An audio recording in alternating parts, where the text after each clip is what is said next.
Guys, Trump released 1,500 January 6 rioters, including the leaders of the Proud Boys and Oath Keepers, who, by the way, were serving 22 years and 18 years for literal insurrection. And Poilievre this week, he gave the most what the F policy interview I've ever seen. We're going to dig through this BS today and more. Buckle up, y'all. It's going to be a long one.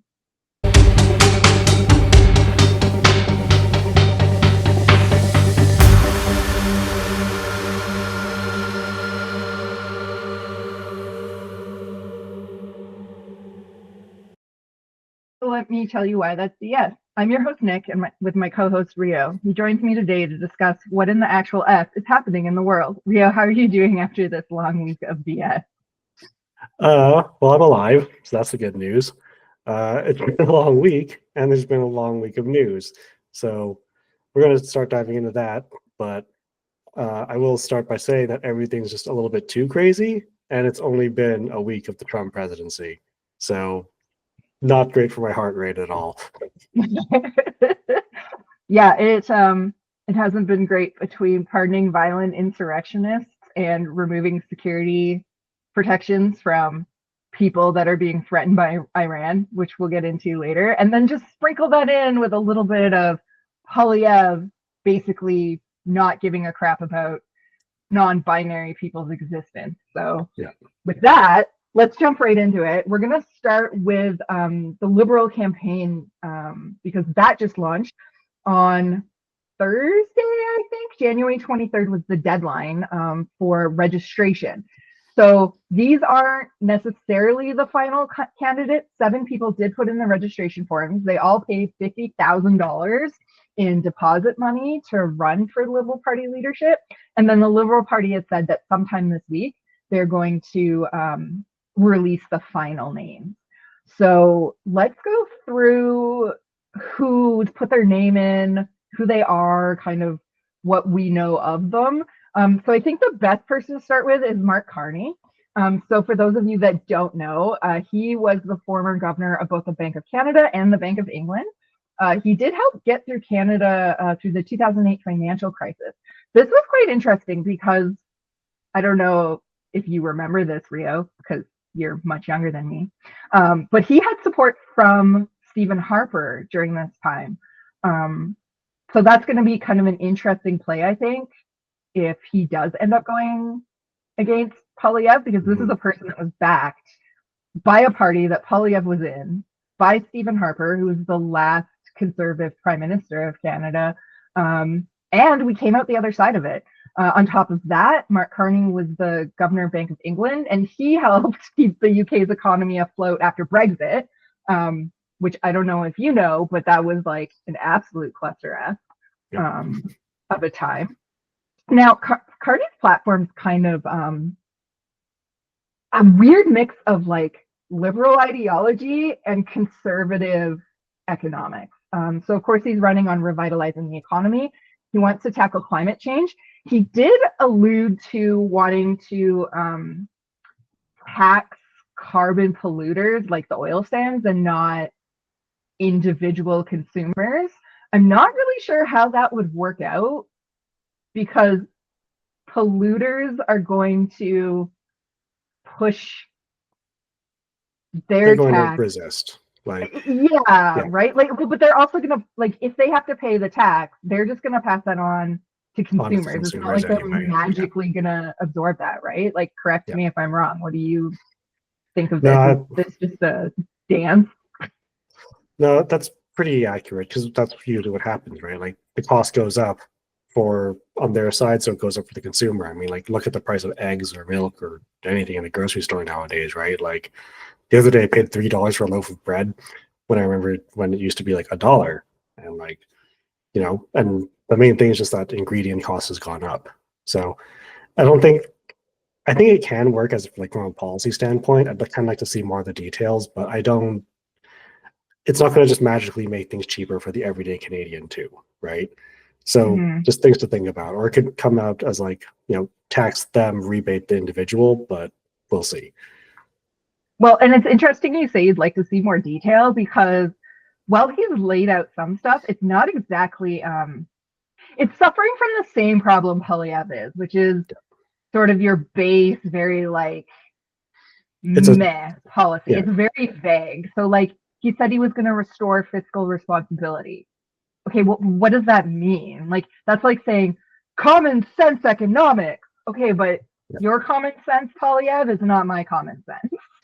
yeah, He also was promising targeted tax relief for the middle class, but like didn't explain what that means or who the middle class is, which we'll get to later. This will become more relevant when we talk about the Trump inauguration, mm, as well as some of the challenges Carney will face. He also said that he wants to stimulate wage growth, but again, didn't give any specifics on how that's going to happen. We already know from decades of failed policy that trickle down doesn't work. So I'll be interested to see what that is. And then he also said that he wants innovative green investments. And then he framed climate action as an economic opportunity, which I think, in terms of thinking outside the box, would be fantastic. But he hasn't actually said anything about it. yeah. I don't And know. What do you think of this? so I do agree that like climate action is an opportunity, right? Because at the end of the day, you need new technologies and need to implement these new technologies in order to actually make the change you need to transition away from carbon-based fuel sources and basically oil and gas and coal, right? So, and I always kind of like to think of it like this too, where like if you have a skill set of, say, you know, if you're a tradesperson, you're a welder, you're a carpenter, electrician, gas fitter, anything like that, you have skills that can be applied in a whole bunch of different fields of construction. So you're not shoehorned into, oh, I can only work on the rig. You can work in other fields a lot of times, right? So it's that kind of consideration where, like, you know, diversifying your economy does strengthen your economy. And it also diversifies the skill sets of the people working in that economy.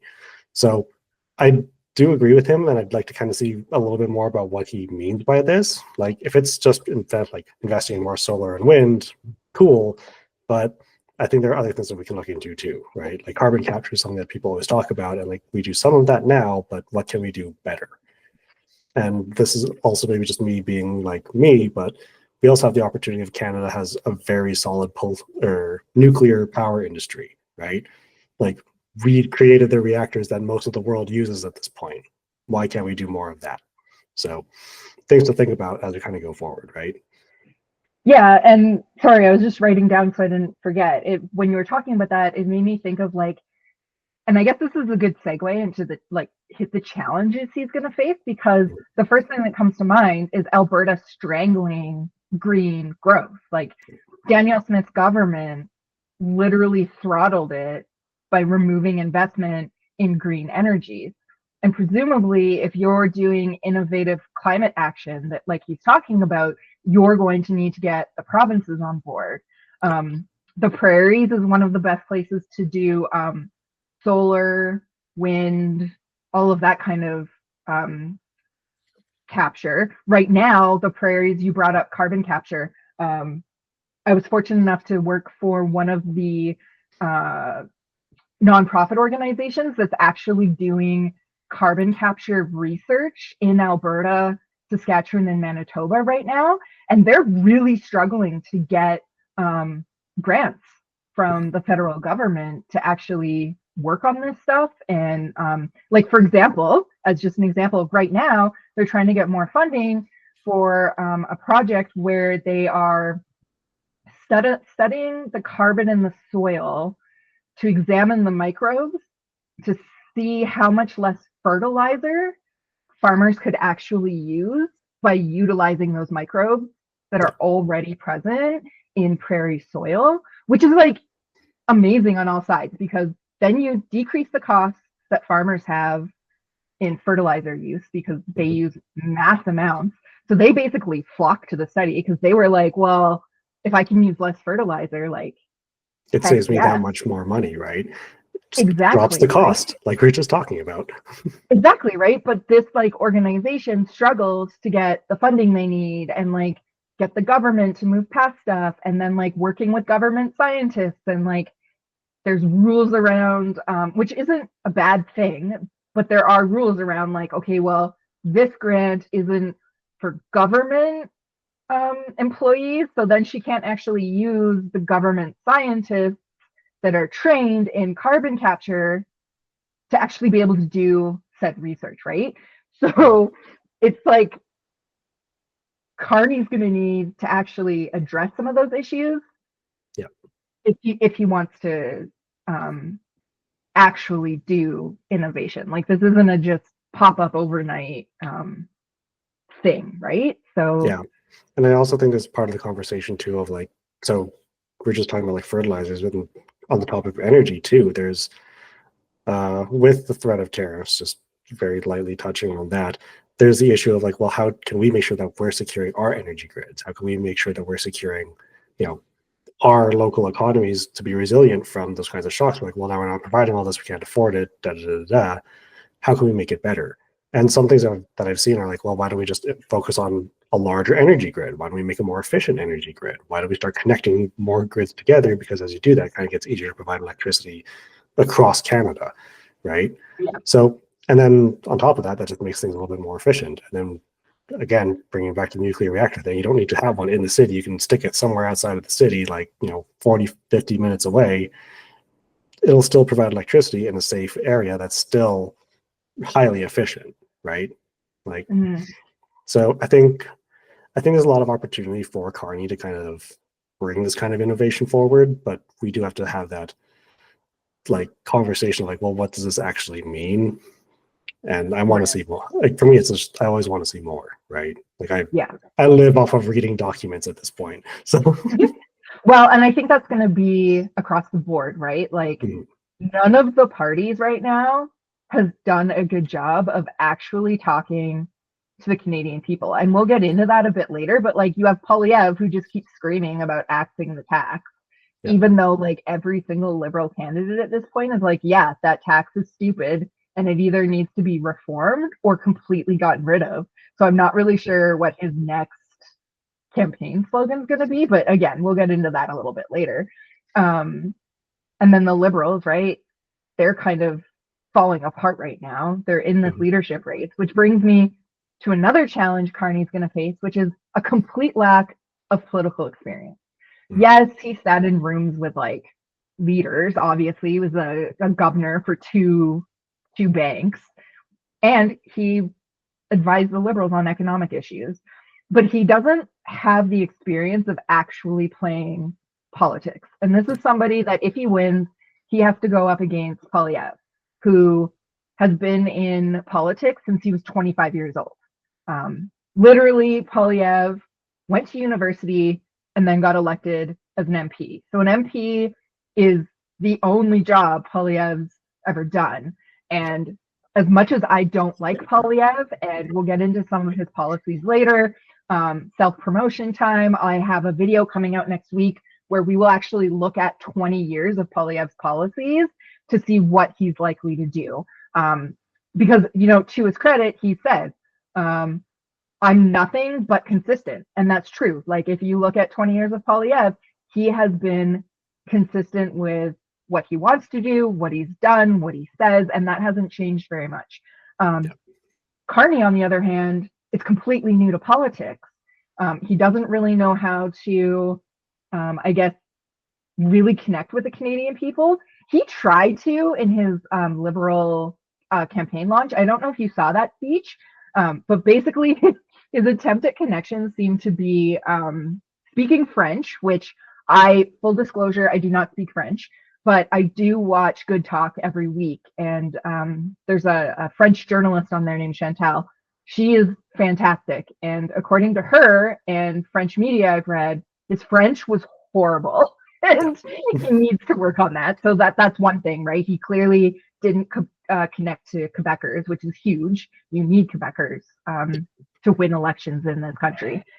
And then secondly, to the rest of Canada, he just made a bunch of hockey references. Yeah. So I don't know. What's your take?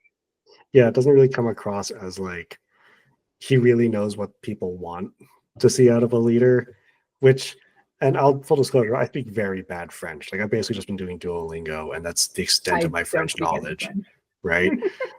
Yeah, so like I can't really criticize someone speaking bad French because like I speak terrible French, But But on the yes, other he hand, can because he's wants to be the leader of a bilingual country.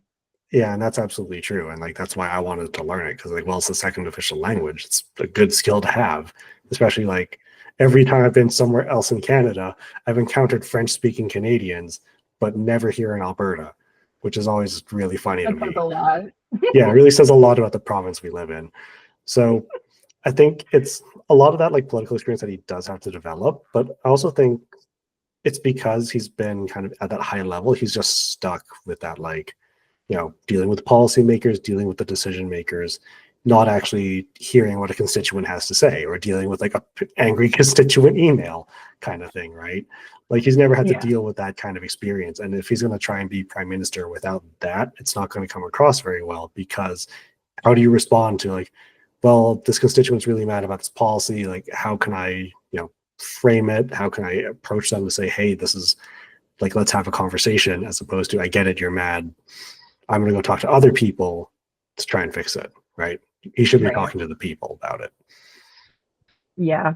Well, and I think, yeah, for sure. And I think the last big challenge Carney's going to have is the elitist label. Now, I don't like the conservatives. I'm not a conservative advisor, but given the tax label isn't going to work, if I was a conservative advisor, I would be saying we're going into a trade war. One of the things you need to pull on if you're going to go after character is elitism. And that's not exactly rocket science. Critics are going to frame him as a global elitist. I mean, this is a guy who went to top schools. He was a governor of 2 banks. He's not poor by any stretch of the imagination. This is someone who's basically in the Canadian oligarchy without being directly in the Canadian oligarchy, right? Yes. Like, that's really what it boils down to, because this is someone who has so many connections that he can leverage as well, that, let's be honest, the average person is never going to have. Like, I'm probably never going to interact with the governor of the Bank of Canada, right? Meanwhile, this guy has probably advised like several prime ministers, and not just in Canada, but also abroad. And there's something you put in your notes that I also think is really worth noting here, that he's part of the United Nations Special Envoy for Climate Action and Finance. And like, again, another huge position that puts him in an influential level now at a global stage, right? So how do you break that label of like, I'm totally someone for the people, but my work history definitely does not say that at all. And I totally have time to just go to hockey games, and I understand every hockey reference I'm giving you right now. 100%, right? And like you bring up the UN, that's another thing Poilievre's going to go after him on, right? Like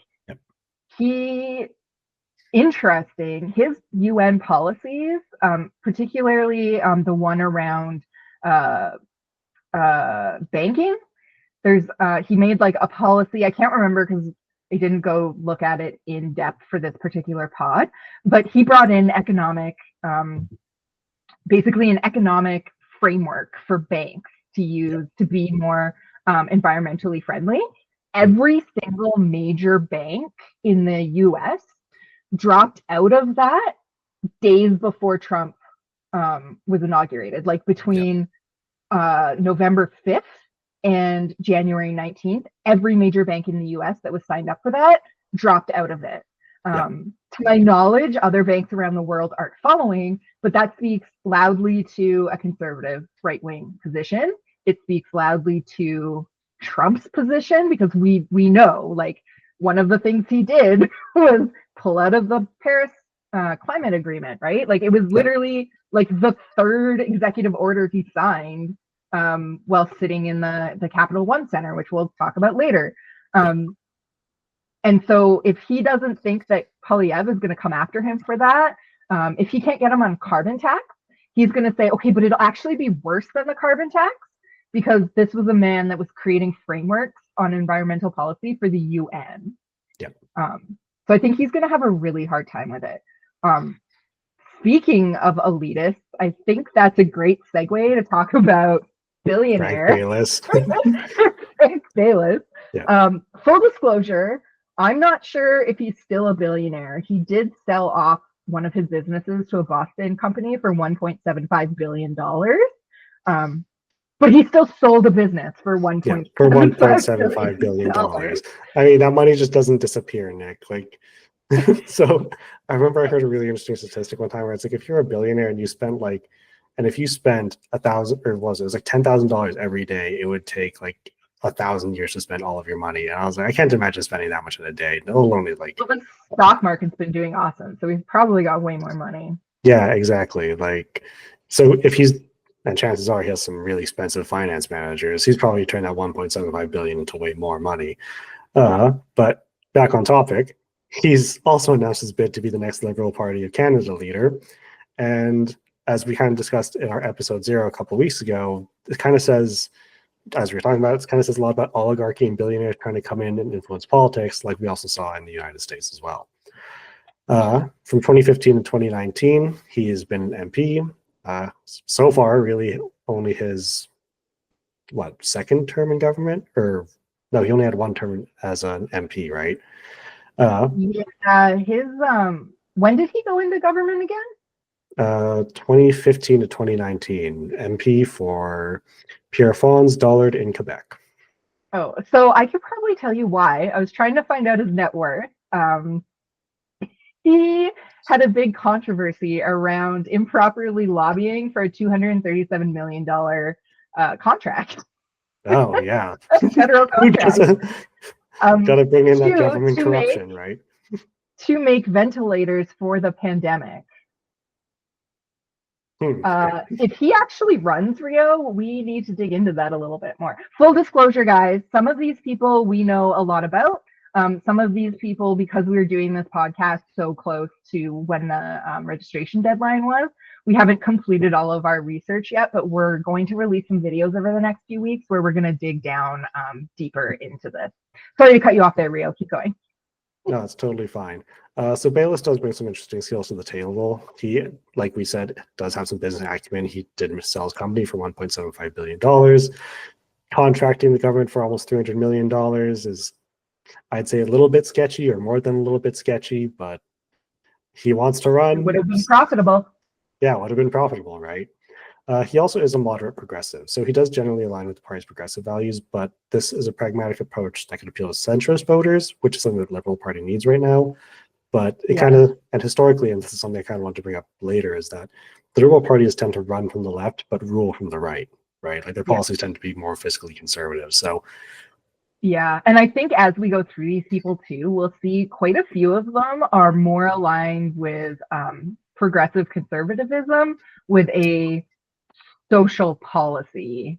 Yeah, it's the red social policy. Yeah, with dental care policy. Yeah. Yeah, it's the red Tory thing, right? Because they don't want to be totally liberal, but they don't want to be totally conservative, so they're red Tories basically. And Bayless's background is mostly in that tech and entrepreneurish kind of area, so he does have a lot of perspective. Yeah, oligarchical. There's a theme today. Yeah. Yeah, so oligarchical in a lot of ways, and it does kind of support the argument of he wants to see innovation in the economy, but I'm not. Again, he's a rich billionaire trying to become Prime Minister of Canada. So what does that actually mean for the average Canadian, right? And lastly, Bayless is a straight up Montreal deep Quebecer. This is someone who knows both official languages and can speak them very well. So this is someone who can actually really appeal to both sides of the not St. Lawrence River. Whatever it is in Ottawa. The two sides of Ottawa and Gatineau. Yeah, and I think that's important, right? Because like we talked about with Carney, you have to be able to win Quebec.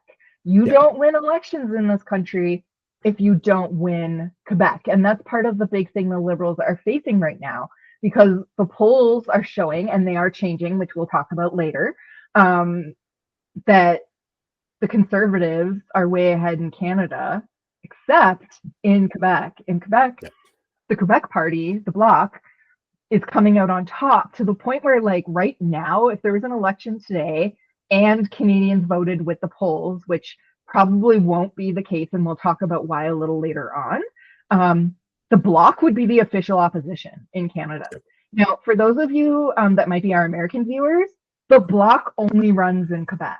You cannot vote for the Bloc if you're in Alberta, BC, Manitoba. This is a strictly sovereign Quebec party. Yep. So that should tell you like exactly how much power Quebec has. Yeah, and the last time that they formed the official opposition as well was like, this was back when Quebec sovereignty was still a major topic in Canadian politics, right? Like the fact that the Bloc is kind of making a resurgence in light of Pierre Poilievre and like the current political landscape kind of says a lot.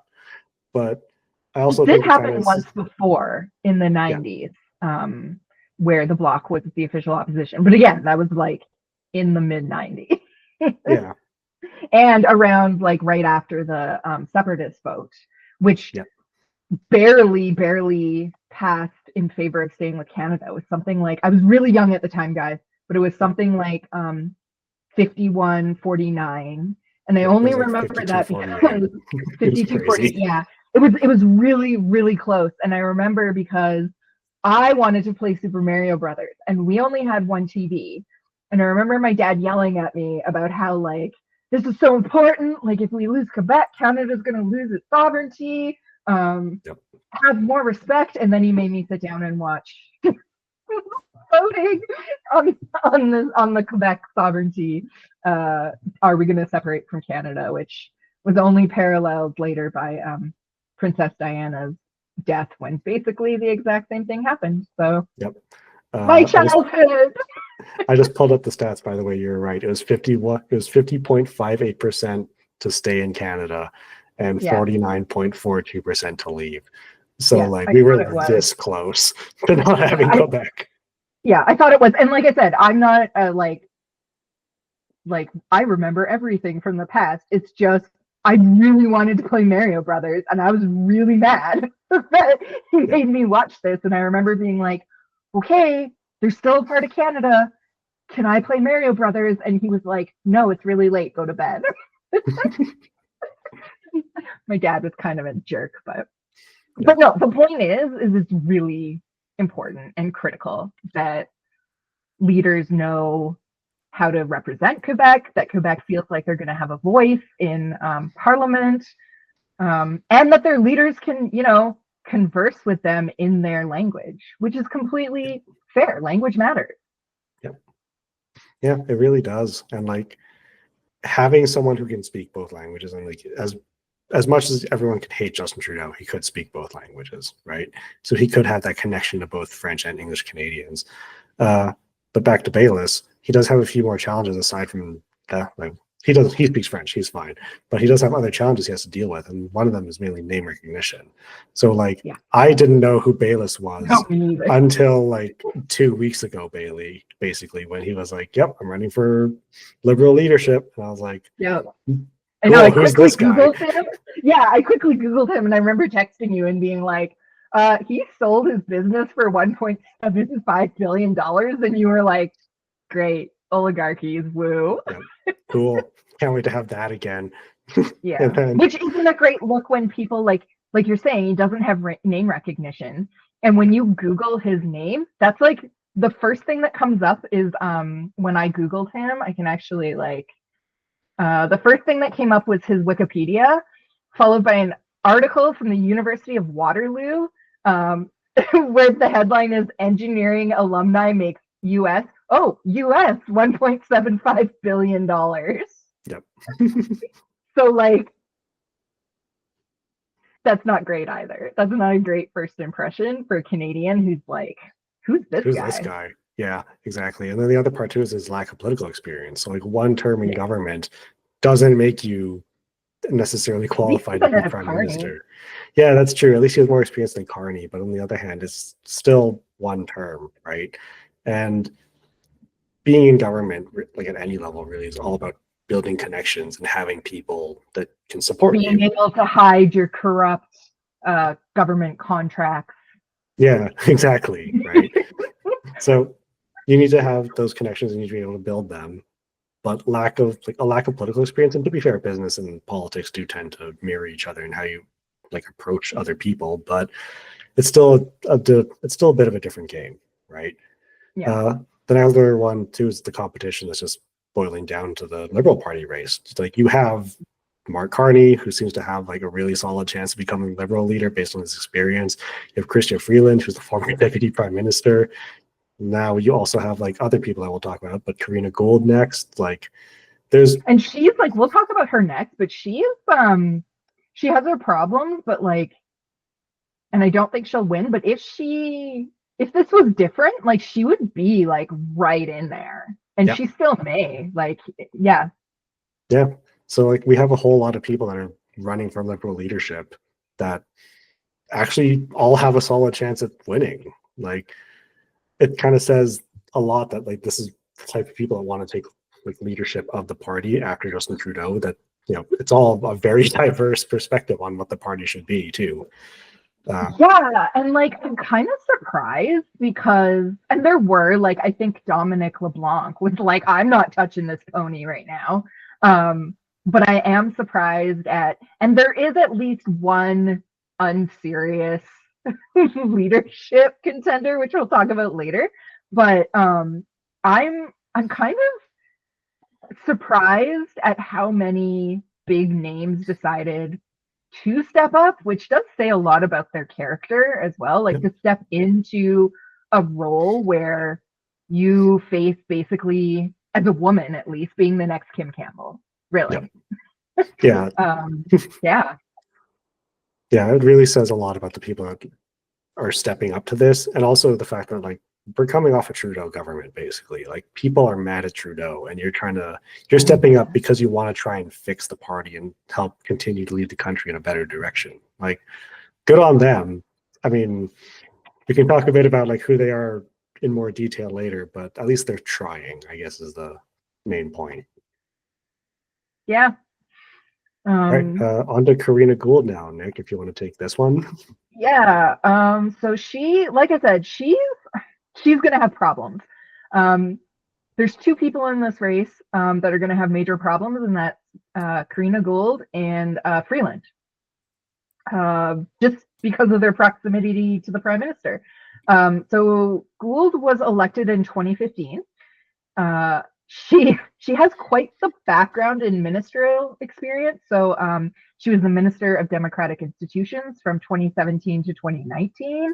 She was the Minister of International Development from 2019 to 2021. She was the Minister of Families, Children, and Social Development from 2021 to 2023. And interestingly enough, too, and this was for some reason controversial, which I hope doesn't come back to bite her, but she was the first woman in Parliament to have a baby while she was an MP. So that was a whole thing for some reason. Like people were not, I don't know, man, that was weird. Yeah. People were mad about something that just happens. Like, do you have kids? It was like that like idea of wokeism as if it's like a bad thing, right? Because people were like, so you had a baby, what's the big deal? Completely basically doing to her, writing off the struggles that women have, particularly in powerful positions like, I don't know, political leadership, that Poilievre did to gender when he was like, I don't give a crap about your gender, let's talk about homelessness, which we'll talk about later. But basically the same thing happened to her, and it was pretty gross. And then from 2023 until present, she was this one's going to get her because she was the leader of the government in the House of Commons. So there's problems. There's probably more problems than good. But I guess let's talk about the good first. So the good here is she has experience. She's not going to suffer from the lack of political experience like some of the other, like Carney and Bayless. She's not, and she's actually been really, she's been making the rounds on podcasts, I noticed. She was on What the Hell Canada this week, which is, if you don't know, that's a podcast that a guy from Saskatchewan runs. And he did an interview with her. I think it was either the 23rd or the 24th. Like it was like right after the registration. So she's already picking up on what the Democratic campaign in the U.S. didn't, and that's the importance of podcasters and alternative media solutions. We'll talk a little bit about why that's become such an issue later. But I guess like my point is she's not new to this and she's paying attention. She's also younger than most of these people. And so I think she's more in tune to, okay, podcasts are becoming more important. I need to get my voice out there. I think though that in terms of like an actual liberal leadership campaign, that's less important than if she were to go into like a ministerial campaign. Yeah, because like liberal party voters aren't like, this is like people that are like are card carrying liberals. Yes, there are times that it happens when people buy memberships to vote in party elections, be it because they want to like try to make Nenshi not get the NDP leadership bid, or if they do want Nenshi to get the leadership bid, which we saw happen in Alberta, right? It was something like 50,000 new NDP, card-carrying NDP like memberships were bought after Nenshi announced and before that deadline. And Nenshi won in like what was a landslide. So like think about that. Albertans bought NDP leadership like memberships. They bought memberships specifically to vote this guy in. Right? So it does happen. It says a lot. But I don't think we're gonna see that here for two reasons. Number one, you have till Monday to buy your Liberal membership and be able to vote. So it's a very short turnaround time. And number two, you just don't see that as much in federal campaigns. Again, it happens, but not to like that extent. So we're not dealing with where like Joe Rogan, the Canada's Joe Rogan, whoever that is going to make a difference here. So I think there's that. But beyond that, I don't really see too much else. I see a lot of problems, and maybe that's just my bias because I'm no different than everyone else. Like Trudeau did some poor policy-making decisions, and somebody like Karina Gould was right there with him. She has not said, like, she said now, like, I've heard you. We need to make policy changes. We need to reevaluate the carbon tax. But like, she never stood. She didn't even stand up like Freeland did. She never once said like, okay, we need to take a look at this. Like, it's probably going to happen, guys, but I hear you. We're going to take a look at this. And she was the leader of the government in the House of Commons. I guess actually that there is that one maybe benefit. She's gone head to head with Poilievre more times than anyone. So I think that actually is a strong positive to her. And being able to go head to head with Poilievre also will probably put her in a good position to go head to head with Donald Trump. And if there's one thing Donald Trump hates, it's strong women. It frazzles him. He gets really easily like baited. So that might turn out to be good for her. But she's so ingrained in Trudeau's legacy that like it doesn't. I don't see it. I think Canadians will be like, okay, it's more of the same. I guess I'm voting for Poilievre. Yeah, they're not going to vote for Jagmeet. That's not going to happen. Yeah, it's kind of like the Kamala Harris effect, right? Where like people weren't happy with Joe Biden. They saw Kamala Harris, and like some people got really excited about it. And like to her credit, she did fundraise a whole lot of money like real quick after Joe Biden announced he decided he's not going to run. But you know, at the end of the day, she still lost the election because people were like, well, it's basically just more Joe Biden, right? It's Joe Biden without Joe Biden. Yeah.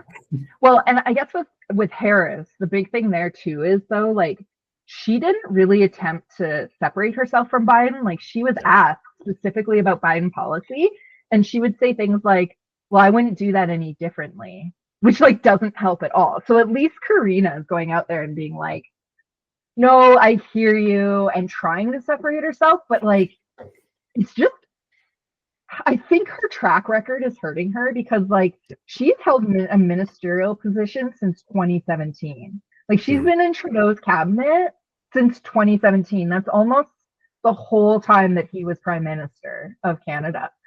That's not like that's going to be just as bad on her as Freeland.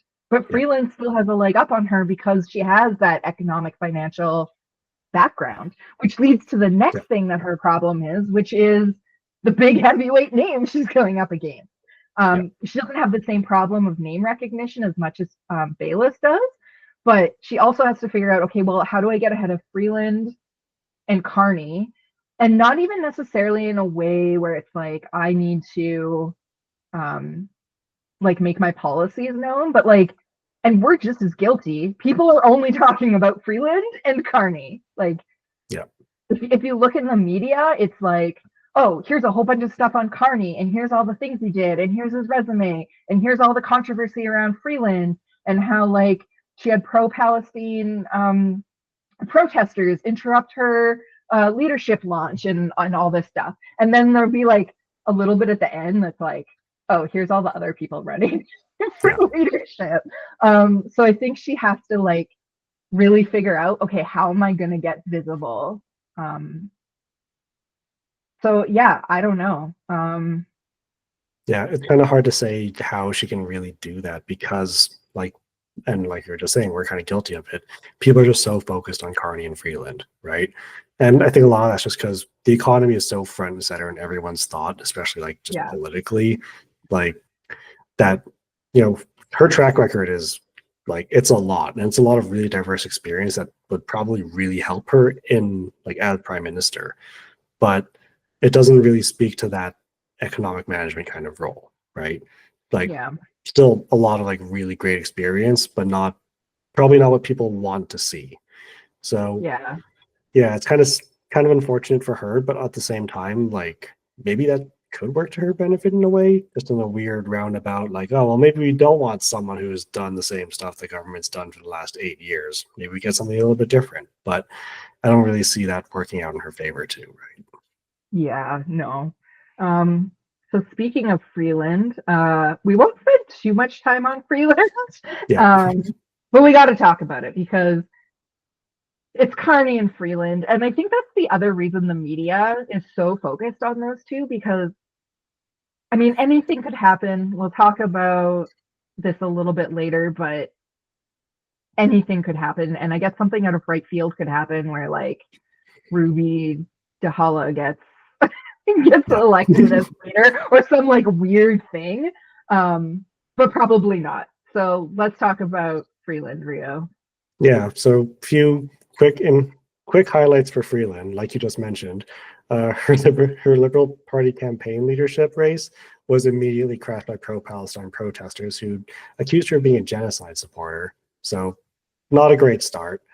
And she's trying to sell herself as an experienced, like battle-tested leader who can protect Canada's interests.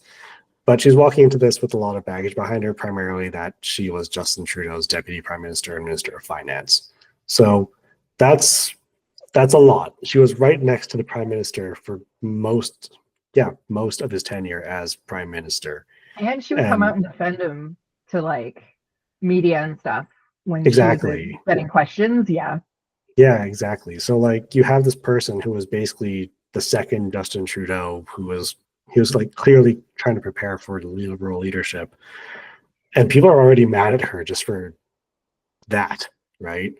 So it's really tricky for her because like she's one of the heavyweights, but she's also up against another heavyweight. But she also has a lot of really good experience, which is where she kind of has that edge up over some of the other liberal leadership candidates, right? Yeah. Like she was Minister of International Trade, where she negotiated NAFTA during Donald Trump's first term. Uh, and as Minister of Finance, she kind of helped steer the country through the economic turbulence of the pandemic. So she helped roll out relief programs that helped keep Canadians afloat, which I'm sure a lot of people appreciated, right?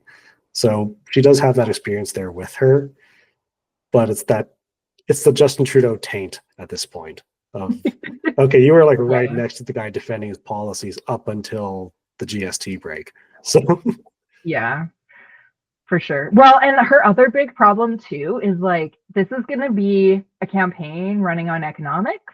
Yep. And if I was Mark Carney, knowing that my main competition is Freeland, I would be saying, yeah, she was our finance minister and was about to announce a $60 billion deficit, which was $20 billion more than what they said it was going to be, right before she then quit, like an hour before. Like she literally resigned 1 hour before she was supposed to give the news conference saying, yeah, our deficit's $60 billion instead of $40 billion. Yep. And that's going to hurt her. Like, Yep. there's no way. There's no way that's that. a good look, like for anyone. No. So, No. So yeah, Freeland is an interesting case, but I think I see her being a major contender. I'm not sure if I see her ending up as Liberal leader, right? Like, well, maybe and I kind of wonder. Yeah, Yeah. and I kind of wonder though if she's like being made a contender by the media because she's A, so well known, and B, she's kind of the other person here with a lot of economic, like government economic background. Right. And less so that she would be the best person for the job. And like that might be the case. Like, hey, maybe she is the best person to lead Canada, but at the end of the day, it's the voter's decision. And like, I know if I went out on the street, full disclosure, we're in Alberta, so like take it with a grain of salt. But if I went out into the street and I was like, hey, what do you think of Freeland being the new Liberal leader? I would not be leaving that conversation for like 3 hours. And it would just be Albertans complaining about Trudeau. It wouldn't even be about Freeland. They would just be saying, we hate Trudeau, F Trudeau. Also, look at the sticker I have on the back of my giant truck with Calvin peeing on Trudeau. Justin Trudeau. Yeah. Like, right? Yeah, it's hard to, and the other thing here is like with Alberta, anything like you mentioned, you say the words National Energy Program downtown, you will hear audible sighs wherever you are. Like, oh, I actually did that one time, just kind of like out of curiosity. I was like, yeah, like reading up on the National Energy Program. This is like my job in like 2014. I worked for an oil company, and I could hear someone groan in one of their offices. I was like, oh, cool. We're still bitter about that thing that happened 50 years ago, huh? So yeah. And so like Alberta is like a extremist example of that. And let's not kid ourselves. Alberta will go blue, and Alberta would go blue regardless. But I think that sentiment is across the country, maybe not to that level, but people are ready for Trudeau and the people that propped him up to go away. And unfortunately, or fortunately, she's one of them. Yeah. So let's go ahead. Sorry. Oh yeah, I was gonna say people are kind of ready for new government, right? Like, and this is what happened at the end of Stephen Harper's government too. People were just kind of sick of it, and then that's when led to Justin Trudeau getting in. We weren't necessarily happy about Trudeau. We were just kind of fed up with Harper, and we ended up with Trudeau. Yeah, right. So I don't know. Best of luck to her. She's gonna need it. Okay, so moving on, we've got Ruby DeHulla. Apologies if I said that wrong. I'm terrible with names. Similar to Poilievre, she was elected all the way back in 2004. She's not going to have the political problem, that political experience problem that others are going to have. So she has that riding for her. However, the more I dug into her, the more problems I see.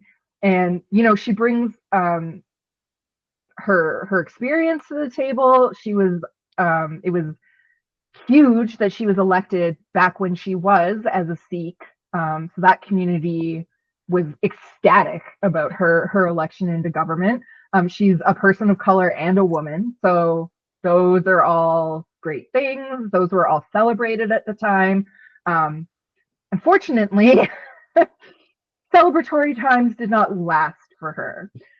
So first off, she is a huge advocate for immigrant communities, which is fantastic. She has a lot of ideas of progressive immigration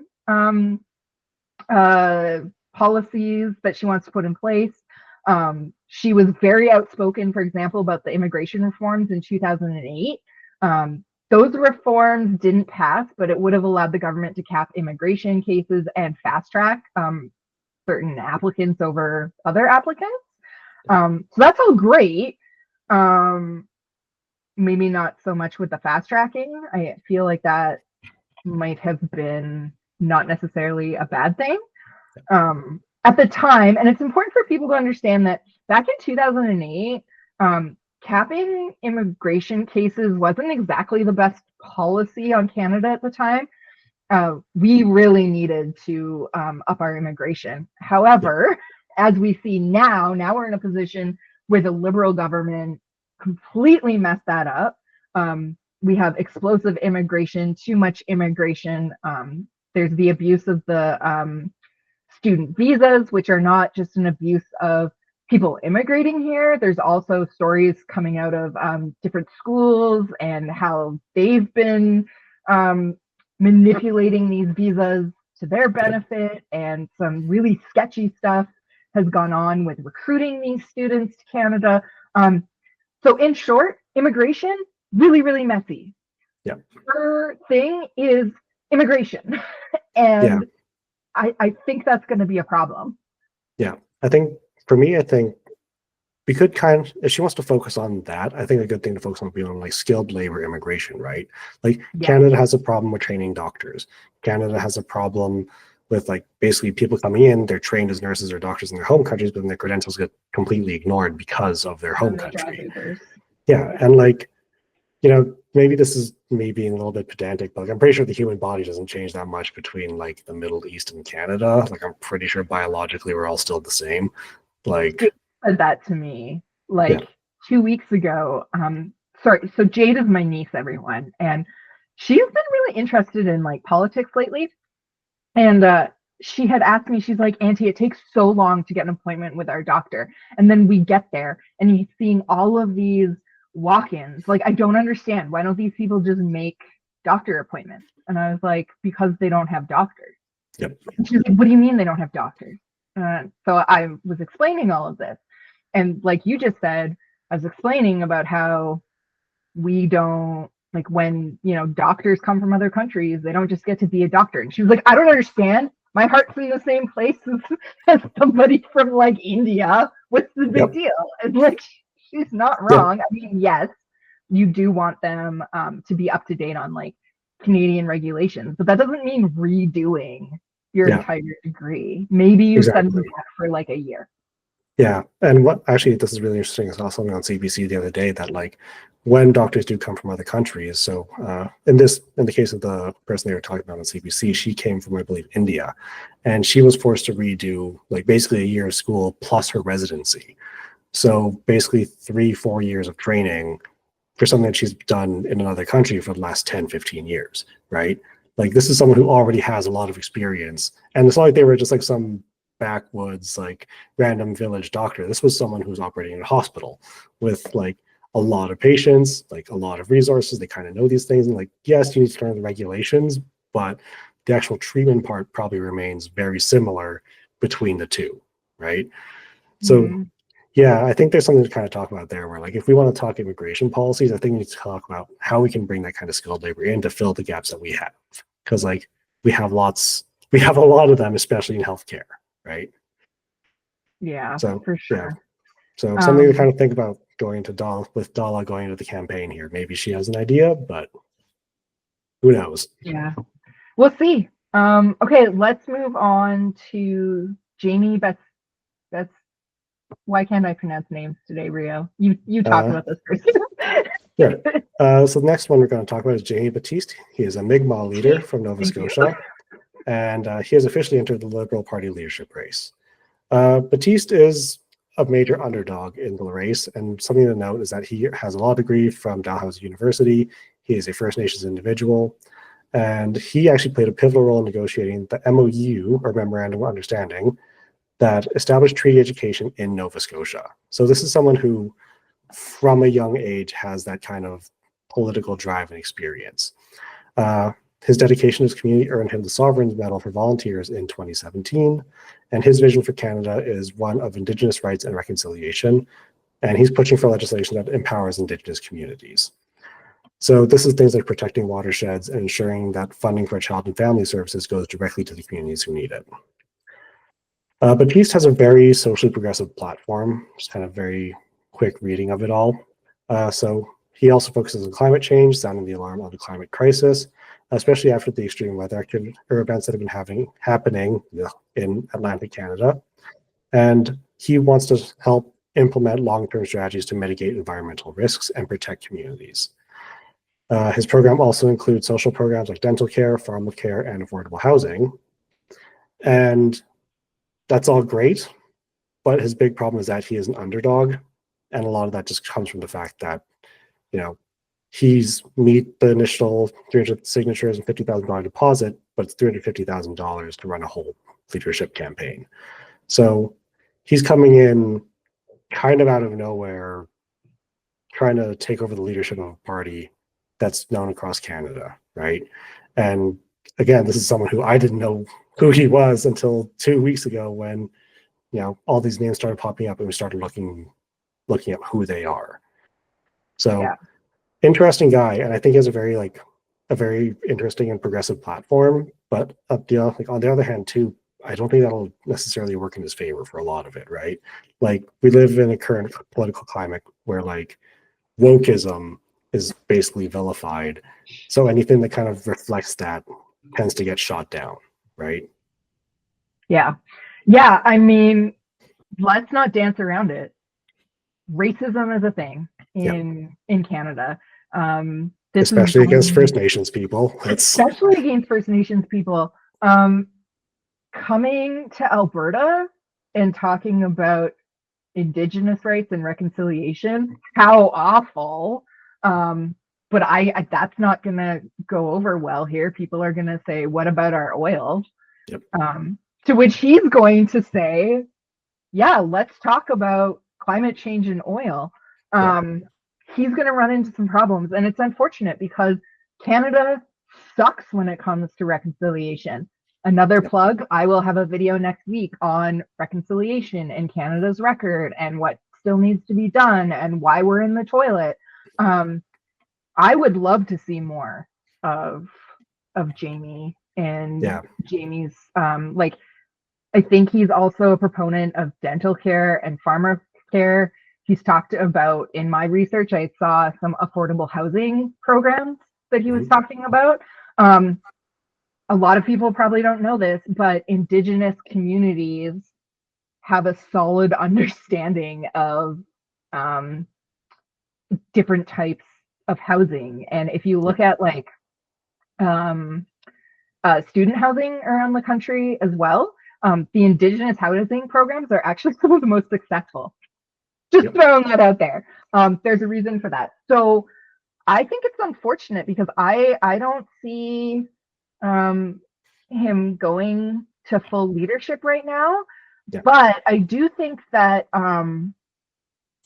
it's going to get Indigenous issues out there more. And I almost wonder if he's fully aware that he's probably not going to be able to win, but the importance of getting Indigenous issues front and center cannot be understated. So I almost wonder if that's kind of the angle. I think it's sort of taking here. Yeah, I think maybe he's kind of doing it just to bring attention to the issues, right? Like, I'm sure he definitely wants to be liberal leader. For like, sure. You don't enter this kind of race if you don't want to. But at the very least, it's a good platform to him to come up and say, hey, these are issues that we're facing that we need to address. Especially and these are things that we can explore in other episodes of the podcast. But Canada up until the 90s was sterilizing Indigenous women, right? Well, yeah, go ahead. Sorry. Oh yeah, and I was going to say the residential school system really ended only relatively recently. The last one closed in 95. early 2000. Yeah, 95. Yeah. Oh. So yeah. Interesting dude, and I definitely think that I think he has a really solid point and really good ideas. I don't really see him becoming liberal leader. Again, racism, right? Yeah, well, but I think too that with him being in this race, and if he gets the visibility from the media and he fights for that, I think it'll be really hard to ignore him moving forward. Yeah. Which is kind of the other thing, right? Like moving forward, people are going to now know like who Karina Gould is, who Janie is, who Arya is, etc. Like these are people now. People are going to be like, oh yeah, that guy. Yeah. So. Yeah, exactly. Anyone who watches the news will know these names, right? And then maybe not this election, but like probably next election, we might see their names come up more and more. So Yeah. yeah, Especially if the Liberals completely fail and the new Liberal leader has to be replaced again, which is a total possibility. Yep. I guess that's a great segue into this Sandra Arya guy. I don't want to spend. This is good. Okay, so this is going to be like probably super biased, but like this guy's campaign is going nowhere fast, and I don't want to spend very much time on him. He doesn't think speaking French is important. He doesn't speak French. Therefore, he's perfectly fine alienating the entire French-speaking population of Canada, which is just stupid. You're not going to win an election. You're not going to win Quebec. Therefore, you're irrelevant. I don't care. His plan, not great either.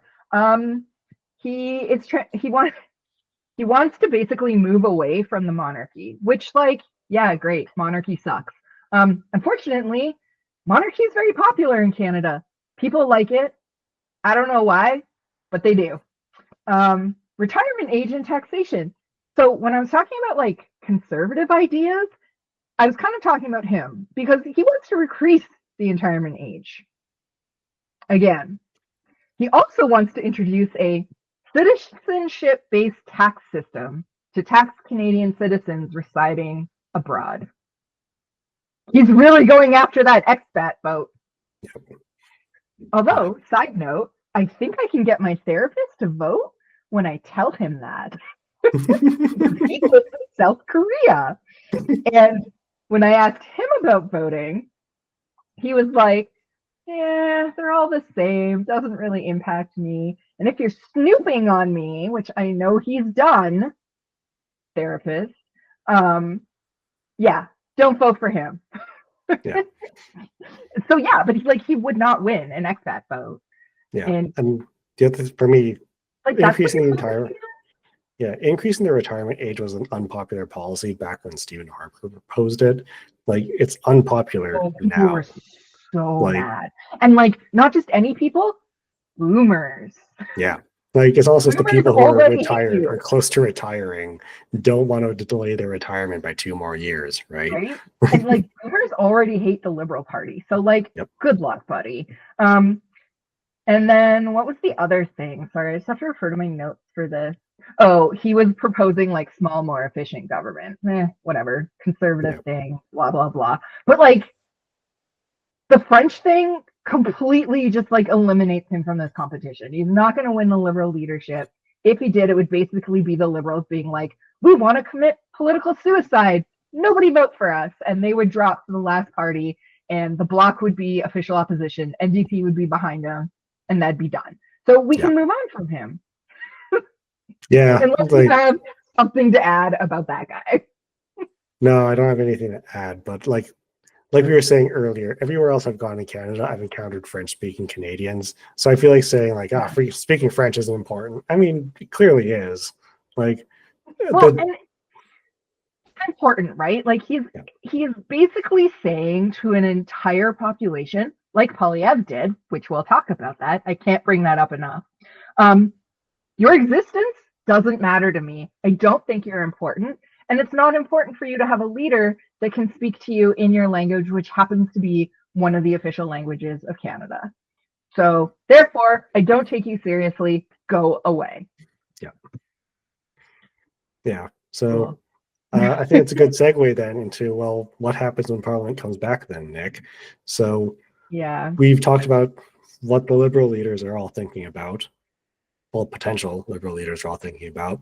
What does that mean for Canadians? Do you want to start the conversation on this one?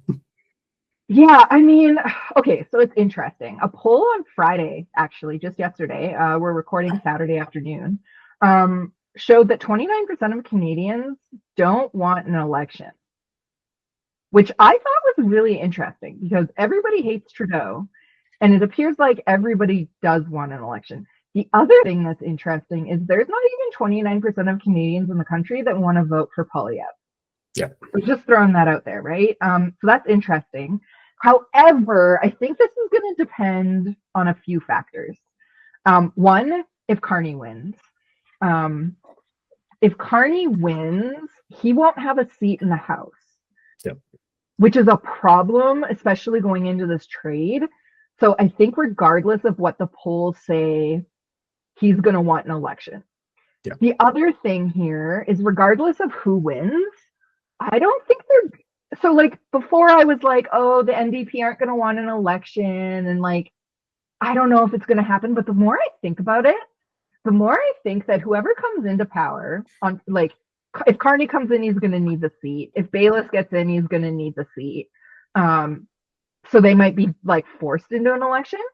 But also, none of these people are going to want to have to figure out like side dealing with the NDP while they're trying to side deal with Donald Trump.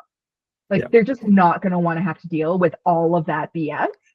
So I think what's going to happen is before March 24th, whoever wins, I'm going to call that they're going to call an election before Parliament reconvenes on March 24th.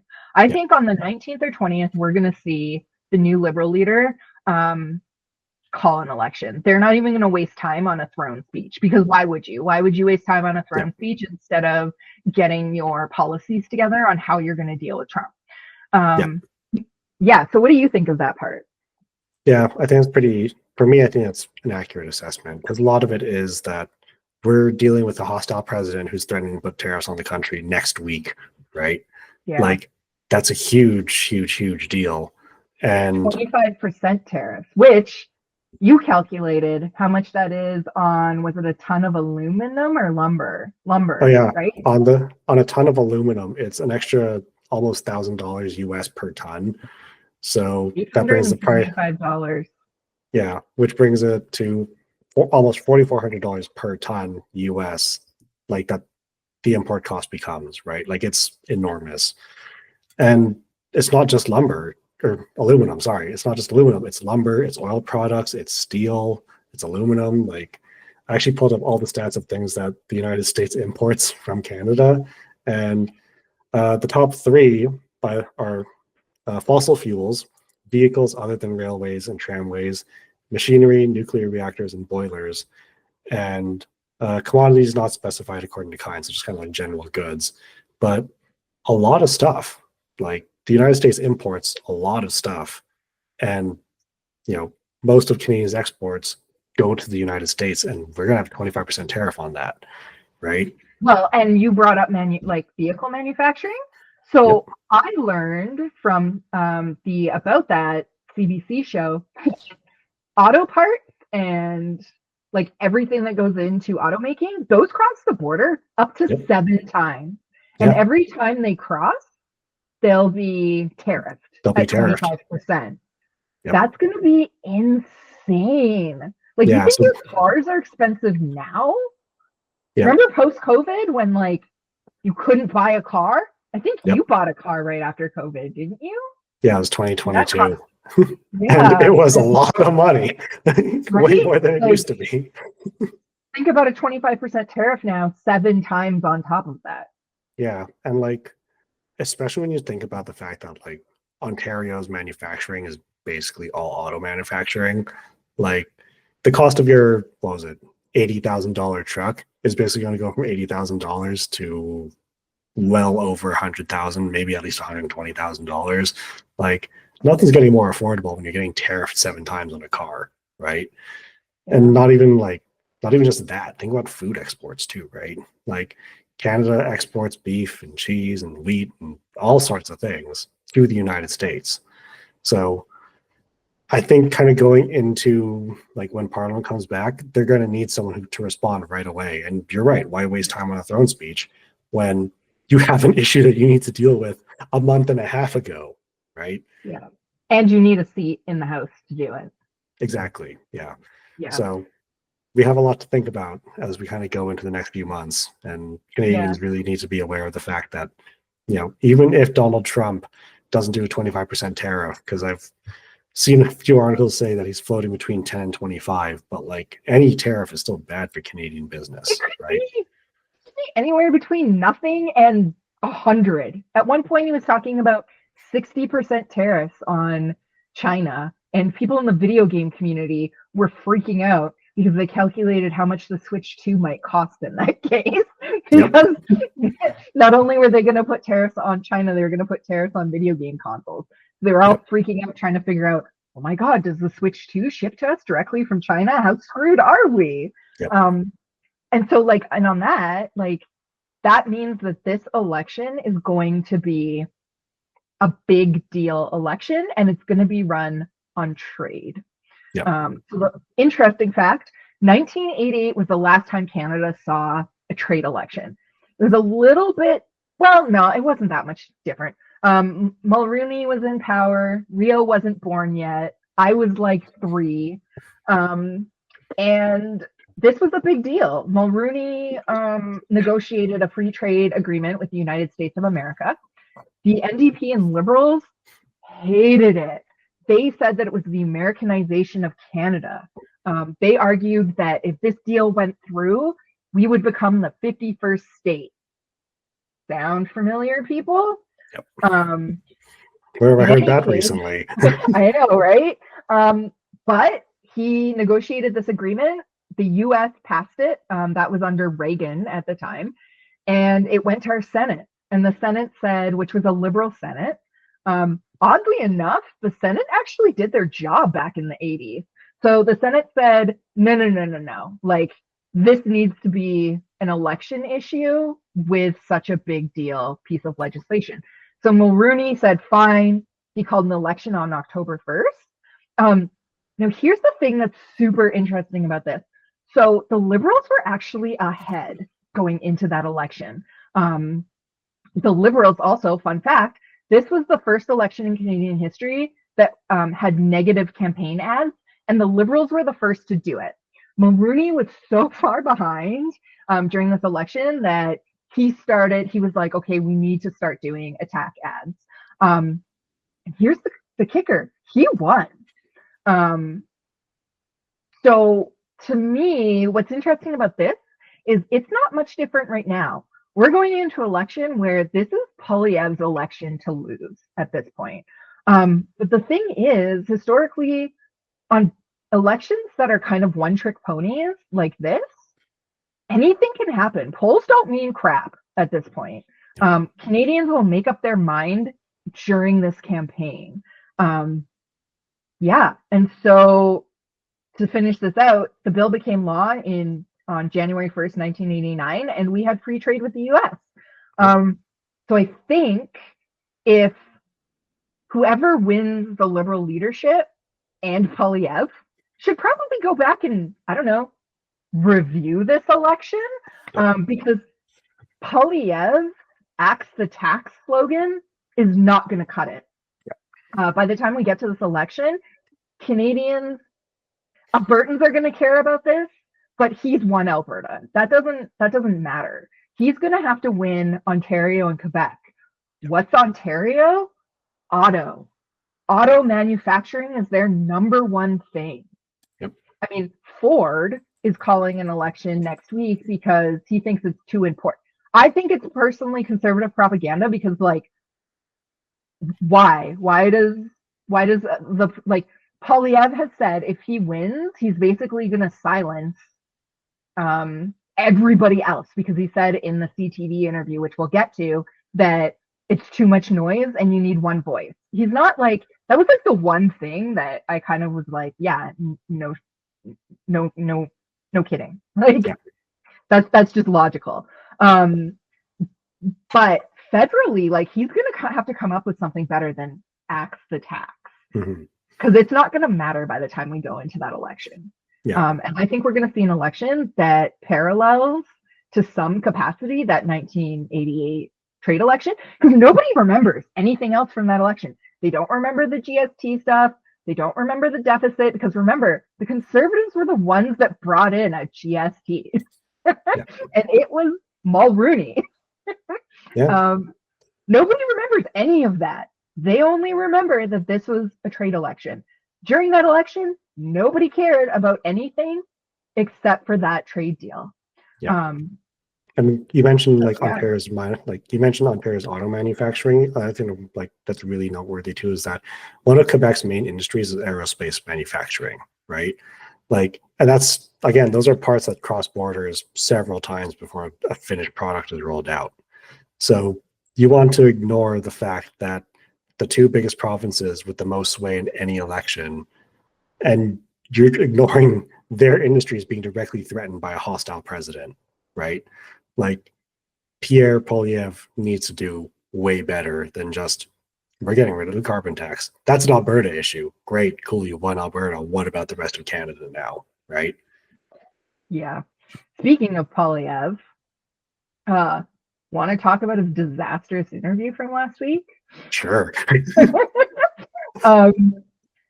So he was on CTV News. What's great about this is it was like a 14-minute interview. Actually, I don't even think it was that long. I think it was like 10 minutes. And he spouted off a lot about his Canada First agenda. He talked a little bit about tariffs. So let's actually watch a clip first. And then we'll come back and chat about Poilievre and tariffs. With these potential tariffs. So, if elected as prime minister down the line, whenever that election is, what would your strategy be to work with President Trump? Well, first and foremost, we would unfortunately and reluctantly have to retaliate against tariffs applied to our businesses. And then we would go to the grassroots American economic interests that are on our side. The union leaders and business owners in the Midwest that use Canadian energy. We would go to the U.S. states that buy our electricity, the major exporters of the $50 billion of manufacturing equipment and machinery that Canadian companies buy from Americans. We go to those vendors and say, listen, we need a free trade deal that allows us to exchange our goods and services without tariffs because it's in your interest. And that kind of pressure from the ground up will, I think, help convince President Trump to make a deal that will be both good for Canada and the United States. He is, after all, a deal maker. Yeah, no doubt. Okay, Rio, did you want to talk about Poilievre's understanding of tariffs? Certainly, because I'm not sure he totally understands how tariffs really work. So for anyone who's unfamiliar with how a tariff works, in the case of what the U.S. is proposing, they're proposing Donald Trump specifically is proposing a 25% tariff on any goods that get imported from Canada to the United States. So say you're buying a ton of aluminum or a ton of lumber, you're paying an extra 25%, like from Canada to the United States, you're paying extra 25% of the cost on top of that, right? And these tariffs, if they're blanket tariffs like Donald Trump is saying, are going to apply no matter what. Like the importer has to pay the price no matter what. And in his interview, he says, we'll go and work with grassroots business leaders. We'll try and get them on our side. We'll get them to continue to buy from Canada. I don't think it's going to really influence them when their cost of doing business suddenly goes up 25% using your materials, right? Another thing to mention, we kind of touched on this briefly, is that America imports a lot from Canada, right? 30% of its lumber supply comes from Canada, 75% of its aluminum comes from Canada, 90% of its steel comes from Canada, and that's not including things like plastics, aircraft and spacecraft parts, paper and cardboard, food, anything else like that. All of that goes up 25%. Why would I continue to do business with Canadians, right? Yeah. Now, personally, I would be way less critical of PP if he had a plan to actually use the surplus resources that we'll have in Canada as a result of the tariffs, right? Like if we're not exporting as much lumber, aluminum, steel, food, that kind of thing, why can't we use it domestically then, right?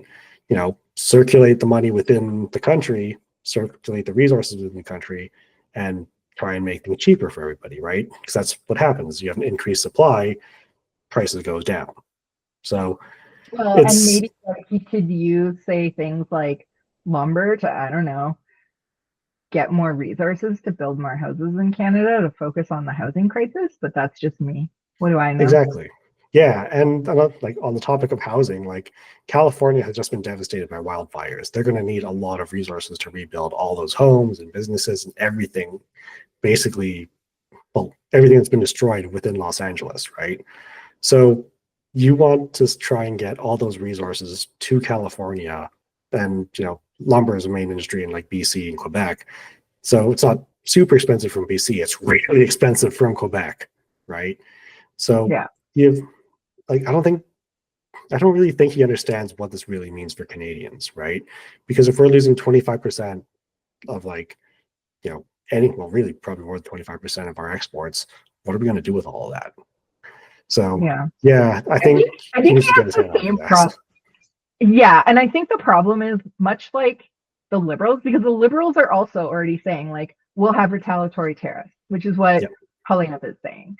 But like nobody seems to actually be thinking about the step beyond that, where you have to start thinking like outside the box to combat what will be happening in Canada if we have a trade war with the US.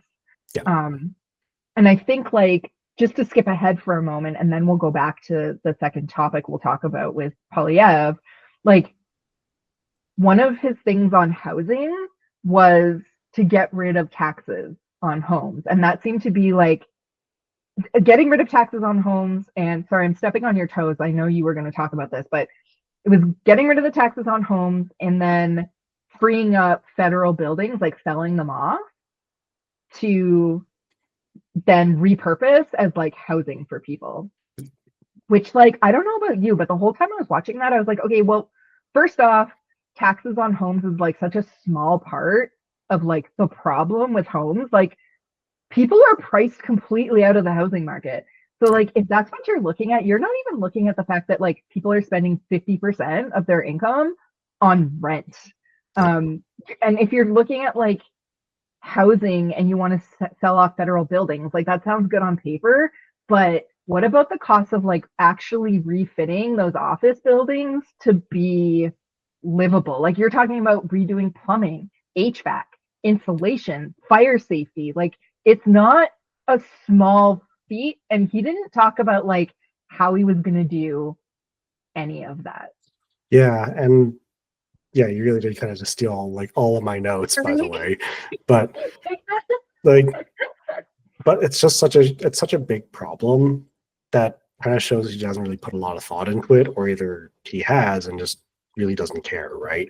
Because like, what does selling off federal buildings really accomplish? Like, well, we've turned a bunch of we've turned a bunch of office buildings here in Calgary into residential buildings now. Great. That didn't really help the problem though, because prices are still really high. And I was actually talking to a buddy of mine earlier this week, and he was like, he's looking for an apartment now. And a few months ago, you could find a 1-bedroom, 1-bath apartment for $1,900 to rent. Now it's about $1,400. Like, yeah, things have gotten a little bit better, but when you're facing an affordability crisis because there are no more jobs because we're getting tariffed, like, what does that matter, right? So there's a lot of things that he could do to really make things better, but I don't think Poilievre's really thinking about it. So do better, PP. Well, that's a great segue because let's talk about the grossest part of his interview. Did you see the stuff on gender? Yep. Holy crap. It was like, okay. It was awful. So let's play that clip for people and then we'll come back and talk about what just happened. All right, let's go back to D.C. right now. Obviously, on his first day on the job, President Trump signed an executive order. The U.S. government only recognizing two genders, male, female. They're unchangeable. If elected as prime minister, is that something that you're going to kind of walk in line with, or what are your feelings on that executive order? Well, I don't know. Do you have any other genders that you'd like to name? Me personally? Yes. I'm just asking more so if you're in line with what he is saying. Do you agree with what he's saying? Is that something that you would be lockstep with if elected as prime minister? Well, I'm not aware of any other genders than men and women. I mean, if you have any other that you want me to consider, you're welcome to tell me right now. Well, there's personally, I am a man. I am a as Okay. people who say cis man. That's good, There that's are good. people there who, they say they're Me too. I'm gender a man as neutral. well. You are a man. Totally. Yes. There are people there who say they're have something in gender common. neutral. Yeah, they say they're gender neutral. They're a trans person. Is that something that you would recognize here, whereas in the States, at least with their U.S. government, the way they're seeing it, there's only two? I'm only aware of two, but I mean, if you come up with another list, then you're welcome to do that. But I'm aware of two, and as far as I'm concerned, we should have a government that just minds its own damn business and leaves people alone to make their own personal decisions. That's the kind of government I'm going to run. And with that, the current government, they currently have passports that allow people to put on, gender neutral on their passport. Advocate groups want the government, mind you, the outgoing government, to ask the U.S., would the U.S. recognize these passports, obviously on their way out, if you are the next prime minister? Is that something that you would advocate for? I have to be honest. Yeah. I have to be honest with you. I just saw your segment on homeless encampments that are popping up all over Toronto. We've got 25% of our population in poverty. Housing costs have doubled. Crime is rampaging through our streets. I just find it to be a strange priority to spend time talking about this. My priority is to give people back control of their lives, bring back Canada's promise that anyone who works hard gets a powerful paycheck and pension that buys affordable food, gas, and homes in safe neighborhoods. That's the promise we need for Canadians. If Liberals want to talk about different labels for gender that they want to put on passports in the United States, they can do that. I'm going to talk about the things that will bring home Canada's promise. Okay. And you know what? Let's talk about housing, because I'm. Okay. So yeah, that happened. Yep. Since I stole your thing, I'll let you go first. Sure. So this really isn't just ignorance. This is intentional ignorance. This is someone who's purposefully ignoring, just, I don't know how to say it. So The I'm existence of people that are different genders? Exactly, right? I got you. It's extremely unhelpful and just hurtful, especially when you consider the fact that on our Canadian passports, we do have what was it? It's gender non-disclosed or non-binary. We have that. Yeah, we already recognize that nationally as something that's just yep, how this person is, right? It's fine. But there are some things that really we need to consider. Trans and non-binary people, pardon me, have existed throughout history. In indigenous communities within North America, you have two-spirit individuals. Southeast Asia and South Asia have a very wide array of gender diverse people, right? So yeah, the Hijra from South Asia are just one example, right? So we have examples just throughout history of non-binary individuals existing, and humanity's before Canada was even a thing. Yeah, before Canada was a thing in 1867. So imagine how far back this really goes, right? And it's almost as if gender is a construct created by society, and maybe constructs can change, right? Definitions for words change all the time. So maybe we could do better by just acknowledging the fact that yeah, people can be not just one of two things, right? So Poilievre really just dismisses the existence of other genders, and by doing that, you send a really clear message that their challenges and that the lives they live don't matter to him, right? Yeah. And generally, that's a small part of the population, but it's still part of the population, and they're still human beings. They have a right to life and the right to have a good life. So I don't see how it makes it any different from I'm a cisgendered man if I have a trans friend. And I've known trans people throughout my entire life, and I've just been yep, cool, good for you. I had to get used to using a new name one time, and I just dealt with it. And I did that because I wanted to let them know, yeah, I support you and who you are, and you're a good person, and I'm going to support your life. So yeah, I think Poilievre really is just, it's hurtful ignorance to damage people that really, they're still people, right? But even beyond that, as a prime minister of Canada, you're there to stand up for all Canadians, not just Canadians that fit into your worldview. And this was complete pandering to I don't want to like be too judgmental of like Alberta, but it was just pandering to people in Alberta like Danielle Smith, who passed anti-trans legislation here. Like, we're not talking about a situation where everything's hunky-dory in Canada. We don't need to have any conversations, and it doesn't matter, and there's more important things to deal with. There are anti-trans laws being passed in this country, and Pierre in that clip literally was like, that's not important. I want to talk about housing and homelessness, which both critical issues. But Poilievre, if you're going to, I don't know, use those as a distraction, maybe have actual policies that don't suck when you're doing it. Like, I don't know. This really pissed me off. It's just a really hurtful policy of just targeting a small group. And again, like you said, panders to primarily Albertans, right? Like, and it just, I don't know. The pockets of bigots across Canada. Yeah, exactly. So like, we as a country can always do better, right? And we talked about this earlier with Indigenous issues, where like Canada's been awful to Indigenous people. Why are we continuing the trend of being awful just to a different group of people now, right? And like, as a visible minority myself, like, you know, I'm just one step away from something awful happening to me. So why make things harder for people when we can just try and lift each other up? But that's a conversation for another day. Yeah. I think we got to move on to the U.S. We were going to talk about CTV getting caught altering footage. We don't have time for that. However, it's a really, really important issue. I'm going to release a video next week. There's also a blog coming out about it. So you should all absolutely go check that out on our website, www.bsexplained.com. It's important. I don't like Poilievre, but what CTV did was abhorrent. They tried to make him look bad, which, by the way, CTV, you don't need to do that. He does it perfectly well on his own. So I'll leave some information in the description below for you guys to check out. Okay, so that leads back into the US, I guess. The Trump inauguration. Yep, the worst speech I've ever heard. Yeah, that was interesting. So, I don't know. For me, what stood out was a few things.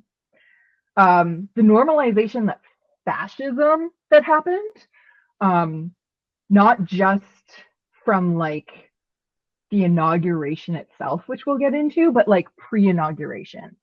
So like the media, how the media was like commenting on the inauguration. I was kind of like flipping around after to sort of see how it was covered. And they were either just like basically having commentary like it's any other, oh, look at Bernie Sanders and his mittens, how cute, to this blew my mind. I don't know if you saw this. NBC was like trying to decide who had the loudest boos coming in. Like, that was their reporting on what? I was I didn't catch that, but like, wow. Yeah, the Bulwark brought it up, and I was like, this can't be true. This can't be as bad as they're saying, although it usually is because they're a bunch of Republicans that hate Trump. So they're already like Republicans, so it's usually like they're usually pretty bang on. And so I went and found the footage, and yeah, NBC literally talking about, oh, here comes Mike Pence. Are his boos as loud as Obama's? Like, what the? That's not, that's not news. That's sensationalism. And like the Republicans, are you 12? Yeah.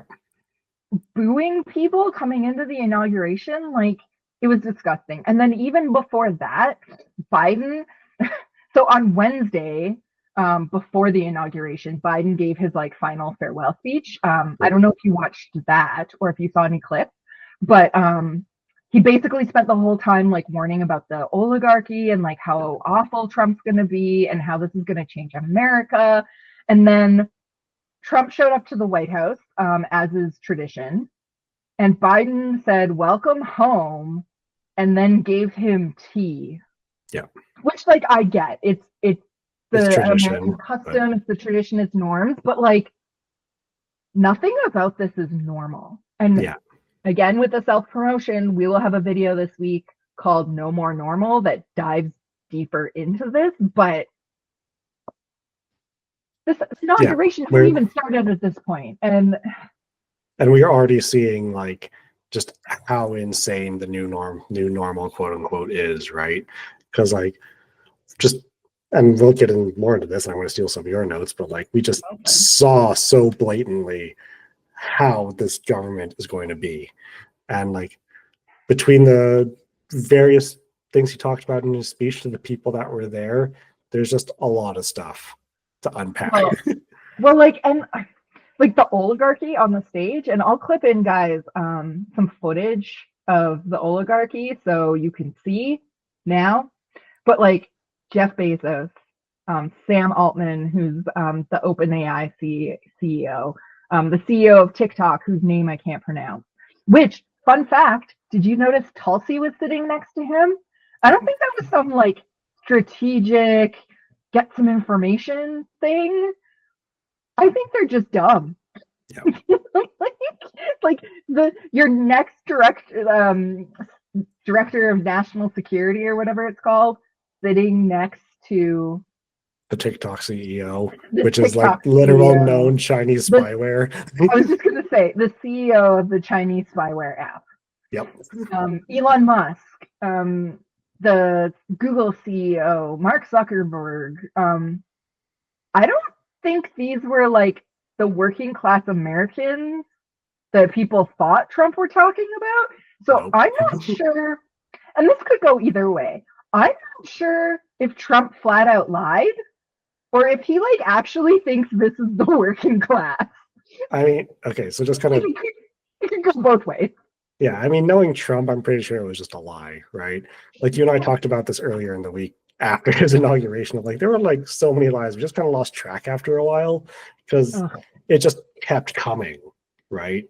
So like I wouldn't be surprised if like during his campaign it was just again a continuous stream of lies and bullshit to try and get people to vote for him, specifically so that he can get this to happen now. So yeah, let's talk oligarchy, I guess, and what that means for Americans. Well, actually, before we do that, I just want to talk about the MLK stuff because it enraged me, which I guess we'll also get into the breakdown of this, but like, I just wanted to say, like, how effing dare you? You stand on that stage beside all of these, I guess we are talking about oligarchies, you're next to all these oligarchs and say, I'm going to realize MLK's dream. Yep. Are you effing kidding me? Like, basically, that whole speech was, F it. Here's our oligarchy. Also, I'm going to be a mob boss. Yep. Like, it's like, and like, I'm pretty sure I can say this without stirring up too many like people, but like, the Russian government is basically a giant Russian mafia run by Vladimir Putin, and Donald Trump seems to be trying to rebuild that exact same thing with his billionaire buddies. And if Donald Trump thought he could get away with poisoning political opponents, he absolutely would. But as we'll see later, instead he's just going to rely on other countries to do it for him. Exactly. Yeah. And like these people are just front and center on display, and it's like he's saying, well, these are the people running the country now. And even though we all know that Donald Trump rambles and is kind of incoherent, but I think he's intentionally letting these people into the conversations and intentionally letting these people into like leadership, specifically to be like, well, we're in charge now. Great. Musk has like a West Wing office. Yep. Which, by the way, those poor people that have to work in the West Wing. I mean, you made your bed, you're like aligned with Trump, but like, I don't know. Part of me is like, good luck, guys. Yeah, good luck with Elon Musk, Mr. I'm going to announce a feature for the Cybertruck on Twitter, and it'll be the first time the engineers are hearing about it. Well, could you imagine having like Musk and Trump? Like, Steve. Yeah. So like I think that blatant fascism was on display. Yeah. Um And I also he feel like we should mention uh, Musk's later Nazi salute. And I also want to just quickly slip this in. One of Mark Zuckerberg's lawyers recently dropped him because of his, and I quote, descent into toxic masculinity and neo-Nazi madness. okay, Like, so there's two things here. The first thing that I'll preface this by saying is like Musk is a Nazi. We already know this because yep, he's supporting the literal German Nazi party. Number two, we know it was a Nazi salute because German papers had to blur it out because they're legally not allowed to publish Nazi salutes. So Germany clearly thought it was a Nazi salute. yep, But this is just distraction. Like, yeah, he's a racist. He did it. We all know they suck. We all know they're Nazis. We can't get distracted with that. We have to stay focused. As for Zuckerberg, I saw the whole like dissent thing, but like, what dissent? This guy literally, his first website was a hot girl's website. yep. This guy So is like, a good person. he literally sat around with a bunch of his super nerd friends taking pictures of women that didn't know they were doing it and like rating them and putting them on a website. Yep. Like, I'm sorry, people. Zuckerberg was lying to you. He was not in any way a liberal. Yep. Now he just has a place, which Yep. was kind of weird that he didn't do it sooner. Yeah, I definitely thought this kind of thing would have come out sooner, but I'm guessing he was just. I won't say he's not a smart dude. He's a smart dude for playing his cards close to his chest, but now he can let it all out, right? So, Yeah. Well, and now he's like moving his staff to Texas. yep. Yeah. Anyway, the point is Trump's fashion. Trump is not fashionable. Yeah. Trump's fascism was on display continuously. At one point, did you see this? He, I don't know how much of the inauguration you got through. I watched it all along with his next two speeches, which, by the way, I don't know if you saw there was like the Capital One speech, and then there was the speech he gave on his way to Capital One, like when he left the rotunda, he gave it like right outside there. Pod Save America podcast said that it was basically his drunken commentary on the inauguration speech, which was longer than his actual like Inauguration speech. Yep. And I thought that was like the perfect way to explain that because, and they were, for those of you that don't know, and maybe I don't know if you've seen Pod Save America, but you should totally watch it. They do another one called Pod Save the World that's great. But both of them, or all three of them, worked for like the Obama administration, and they were like speech writers. So a lot of the time they'll give like thoughts on like speeches, and they were saying that like basically Trump must have been told like this is your inauguration speech, like this is what you have to say, because then he left and he was like, here's all the other things that I wanted to say that they like wouldn't let me say. But in any case, like that fascism was just like front and center. Like he talked about surviving the bullet. Did you see that part? Yeah. And about yeah, right? And talking about how he's sure that God saved him so he could make America great again.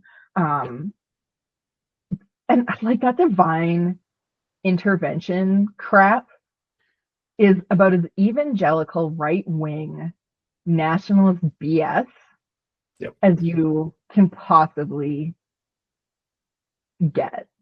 Like, thanks, Thomas. How did trying to assassinate a former president of the U.S. go for you? Because it doesn't look like it's going very well for us. You created a martyr. Yeah.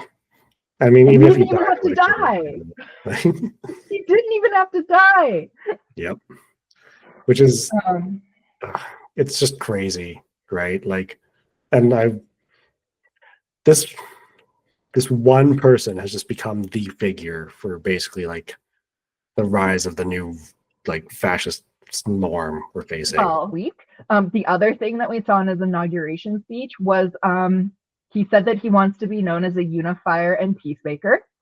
I don't think he knows the definitions of either of those words, because he immediately went on to talk about invading Panama and forcibly taking the canal. Well, he didn't mention Canada in his speech. He sure hasn't been able to shut up about it all week. So I don't know. Thoughts about this imperial ambition?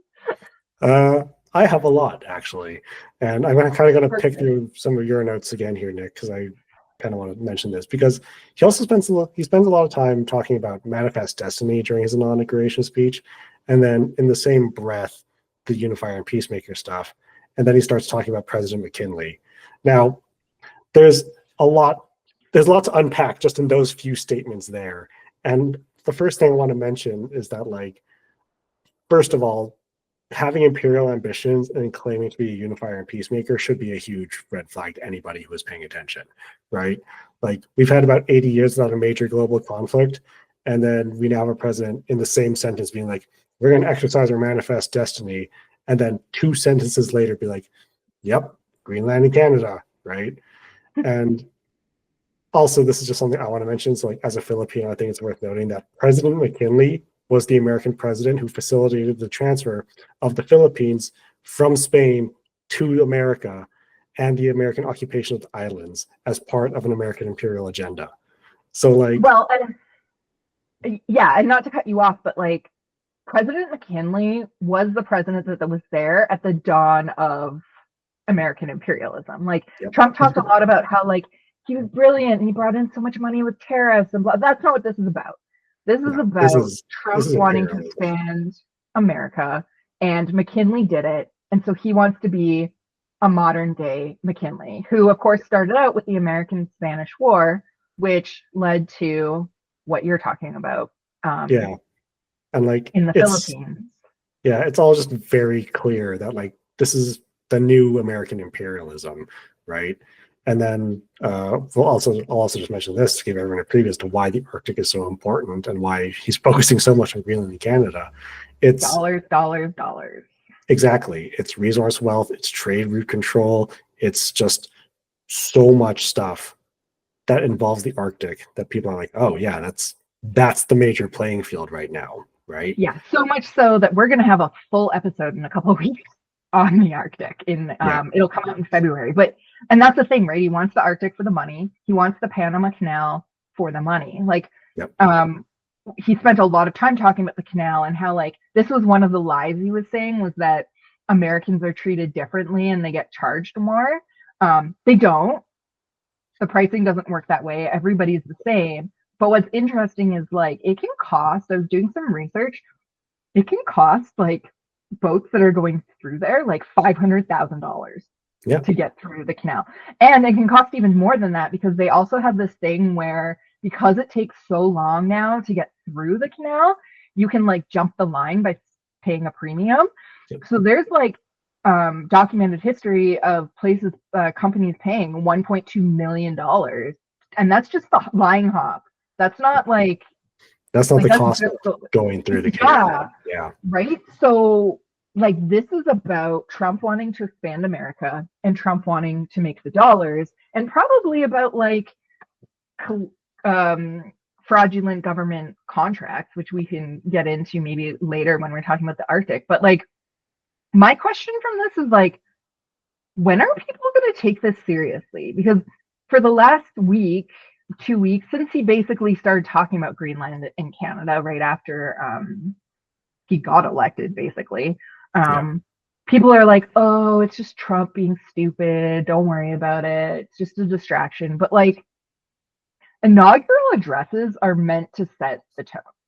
And it was clear from the signing of the executive orders, which we'll also get into, that, like, he didn't know all of them, and some of them were, like, directly out of the Project 2025 playbook, like, right out of the pages. We're talking, like, down to the letter in how they were worded. If you go onto the White House website and start, like, actually reading through these executive orders. So I think the time of, like, Trump's just being a distraction is over. Like, I think he is focused on American expansion. Like, am I crazy here? No. So the thing is, like, if this was 2016, I could still kind of see the argument of, yeah, it's just Trump being Trump. But, like, this is a Donald Trump who's had, 4 years in the Oval Office, 4 years out of the Oval Office, basically being like ridiculed, targeted, and like, literally having, lawsuits brought against him, criminal charges, any number of things really. Like, this is someone who's had all of this happen to him. And in his, like, I saw an interview later, like in one of his interview letters, I think it was the Hannity interview, where he was like, I was put through hell for all of this, and I paid millions of dollars, and da da da da. And Yeah, it was. Yeah, we'll touch on this later about how it was right after he threatened Biden and was like, and I'll put clips in, guys. I'll find these, but it was right after the Biden one where he said, "Oh, isn't it funny? Biden didn't pardon himself." Amazing. That's a much bigger story, but people don't like talking about it. He pardoned everybody, but he didn't pardon himself. And remember this, those people that he pardoned are now mandated, because they got a pardon, to testify, and they can't take the fifth. Should Congress investigate that? I think we'll let Congress decide. Would you want the Attorney General to investigate it? I was always against that with presidents and Hillary Clinton. I could have had Hillary Clinton a big number done on her. Have you changed your mind? And I didn't want to. Well, I went through 4 years of hell by this scum that we had to deal with. I went through 4 years of hell.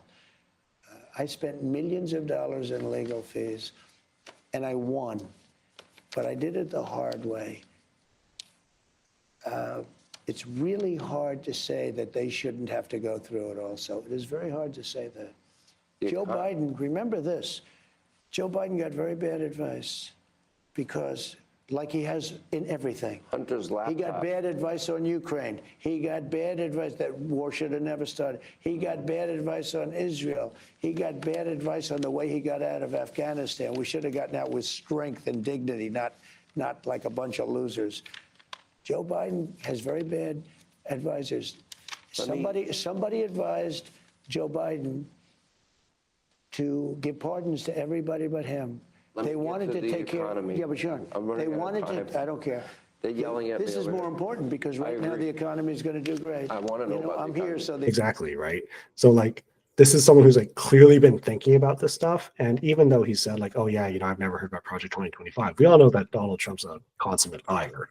So like, and we also know that J.D. Vance knows about Project 2025, and like the rest of the Republican Party knows about Project 2025.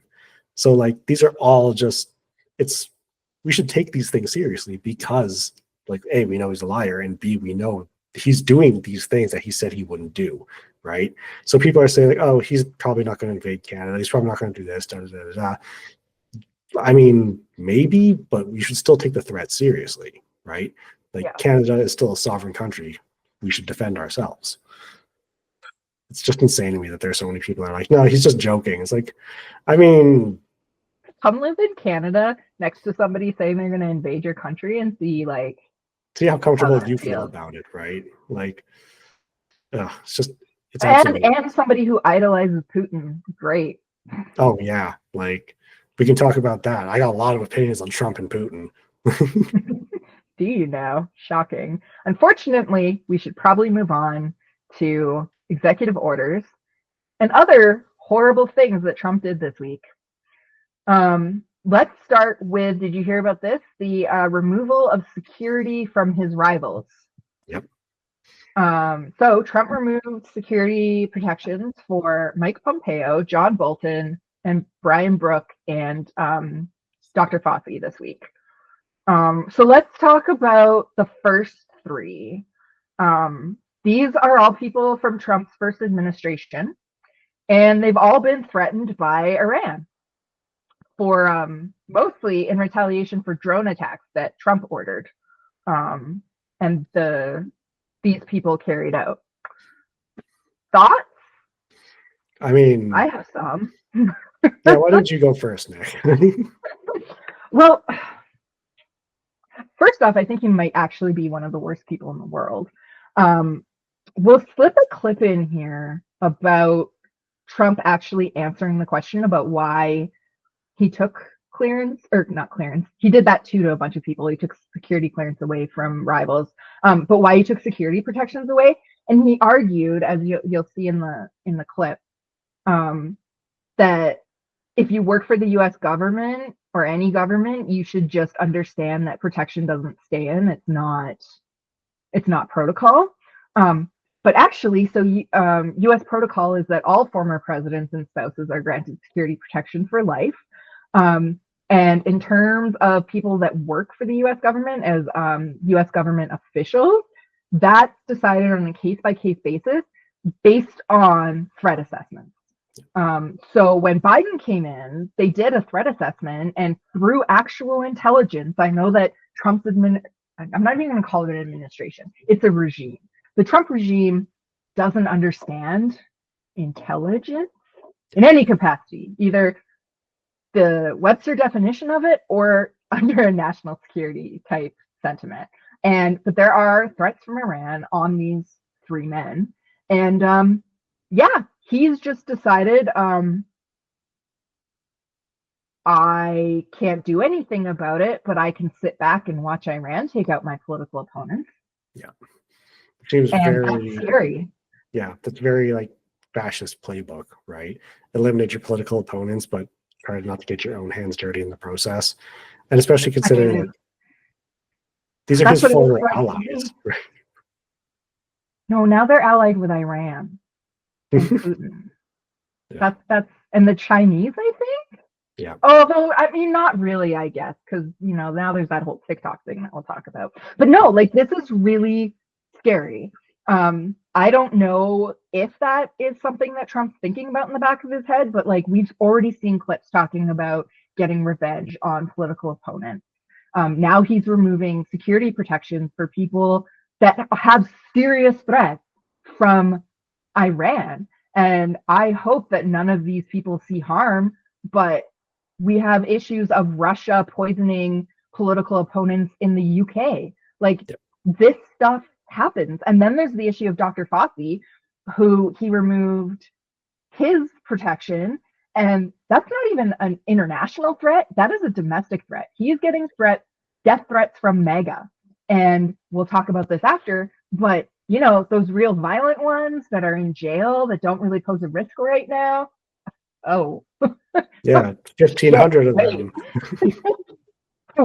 Wait a minute. We'll come back to that. So I don't know how anybody in the US or around the world can sit here and just be like, it's just Trump being Trump. Yeah. Mr. President, the security detail for Anthony Fauci was terminated last night, and I'm wondering if you have any comment on that. About what? The security detail for Anthony Fauci was terminated last night, sir. Do you have a comment? No, I think, when you work for government, at some point your security detail comes off. And, you can't have them forever. So I think it's very standard. If it would be for somebody else, you wouldn't be asking the question. The question is very fair. But, you work for government. We took some off, other people too. But you can't have a security detail for the rest of your life because you work for government. Yeah, we'll see what happens. Would you feel partially responsible if something would happen to, say, Dr. Fauci or John Bolton? No. They all made a lot of money. They can hire their own security too. All the people you're talking about, they can go out. I can give them some good numbers of very good security people. They can hire their own security. They all made a lot of money. Fauci made a lot of money. They all did. So if they, felt that strongly, I think that certainly I would not take responsibility. This is very clear. It's very clear threats of violence too, right? And like kind of relating to what we were talking about earlier with like invading other countries and Panama Canal, like it's just a continuation of that rhetoric. And it's normalizing that rhetoric too, right? Yeah. Like it's just so much of just we're going to talk about violent, awful things just because I don't like this guy, or hey, we're getting screwed on this deal, so it's totally cool to wage an economic war now, right? Like, or a war for economics, I should say. Like, yeah, it's extremely alarming to me that we're all like that. Half of America is okay with a president threatening violence not just to people internal to the United States, especially to people internal to the United States, but also to American allies around the world, right? Like we have a lot to worry about, especially again, like we were talking about the signing EOs that were word for word from Project 2025. Like we know exactly where this is going. Yeah. And speaking of those executive orders, let's jump into that. Yep. So Trump, after his first drunken commentary, I just love that analogy, but after his first drunken commentary, he went to the Capital One arena and had a second drunken commentary on this. There was a few things that stood out, like even before he got to signing the orders. But remember how we were talking and because we were watching this live, and I said to you, like, who are these people on stage? Because he was talking about the J6 hostages.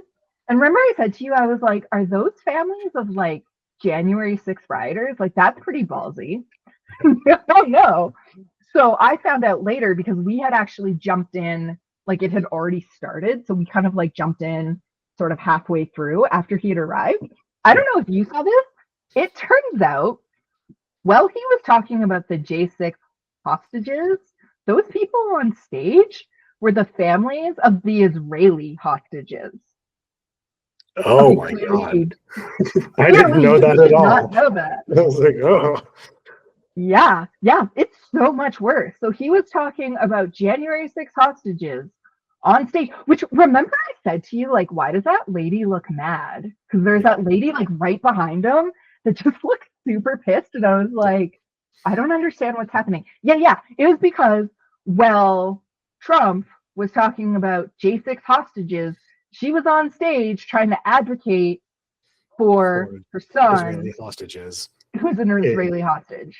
Oh my God. Unfucking believable. Well, no, it's not because it's Trump. But like, even I was like, are you kidding me right now? Yeah, that can't be any worse of a look. Right? And then people call me crazy for being like, Trump's a problem. So yeah, then we got into the orders he actually signed. So one of the first things he did was eliminate DEI programming. We won't get too far into this. I'll do some writing up on it. They did, interestingly enough, send out an email. I don't know if you saw this week. They sent out an email to government employees saying, if you know of an employee whose job title has switched since we put everyone on leave, make sure you tell us. So they sent out a snitch email. Yeah, so that was a thing. All of the DEI deemed employees are currently on federal paid leave. Trump gave them paid leave. Well, they figure out a way to lay them off. So that was the thing. Trump signed an order to leave the WHO. Rio, I know you researched this week, so tell us about this crap. Yes, I did, because I also wrote a paper on why this is a really bad idea in a different context, but yeah. So he cited the handling of the COVID-19 pandemic and lack of reform and undue political influence as his reasons for leaving the WHO. And really, this is just kind of a dumb choice, because he's saying that America pays more but doesn't have enough influence while China pays less. But if you read just the stats on Wikipedia in 2021, the United States contributed 9.7% of the WHO's operational budget, which amounts to about 800 million, I found out through various news articles and threads on Reddit. Meanwhile, Germany contributed 14.4% of the WHO's full operational budget. And for context, China provided 2.5% of the budget, right? So yes, the United States was paying more, but if you put the influence over the organization aside, the value of the WHO is in data sharing, right? You have basically this giant repository of information that researchers around the world can contribute to. And during the COVID-19 pandemic, China sequenced the COVID-19 virus, shared that information with the World Health Organization, and then the rest of the world was able to start acting on it, right? So leaving the World Health Organization cuts off American researchers from all that resources.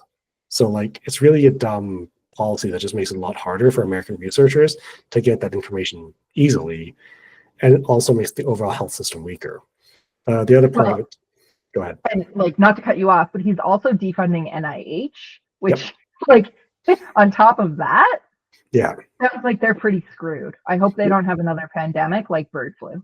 Yeah, and the other thing too is that, like, so not having access to all that information like not only weakens the American health system, it weakens the global health system too, right?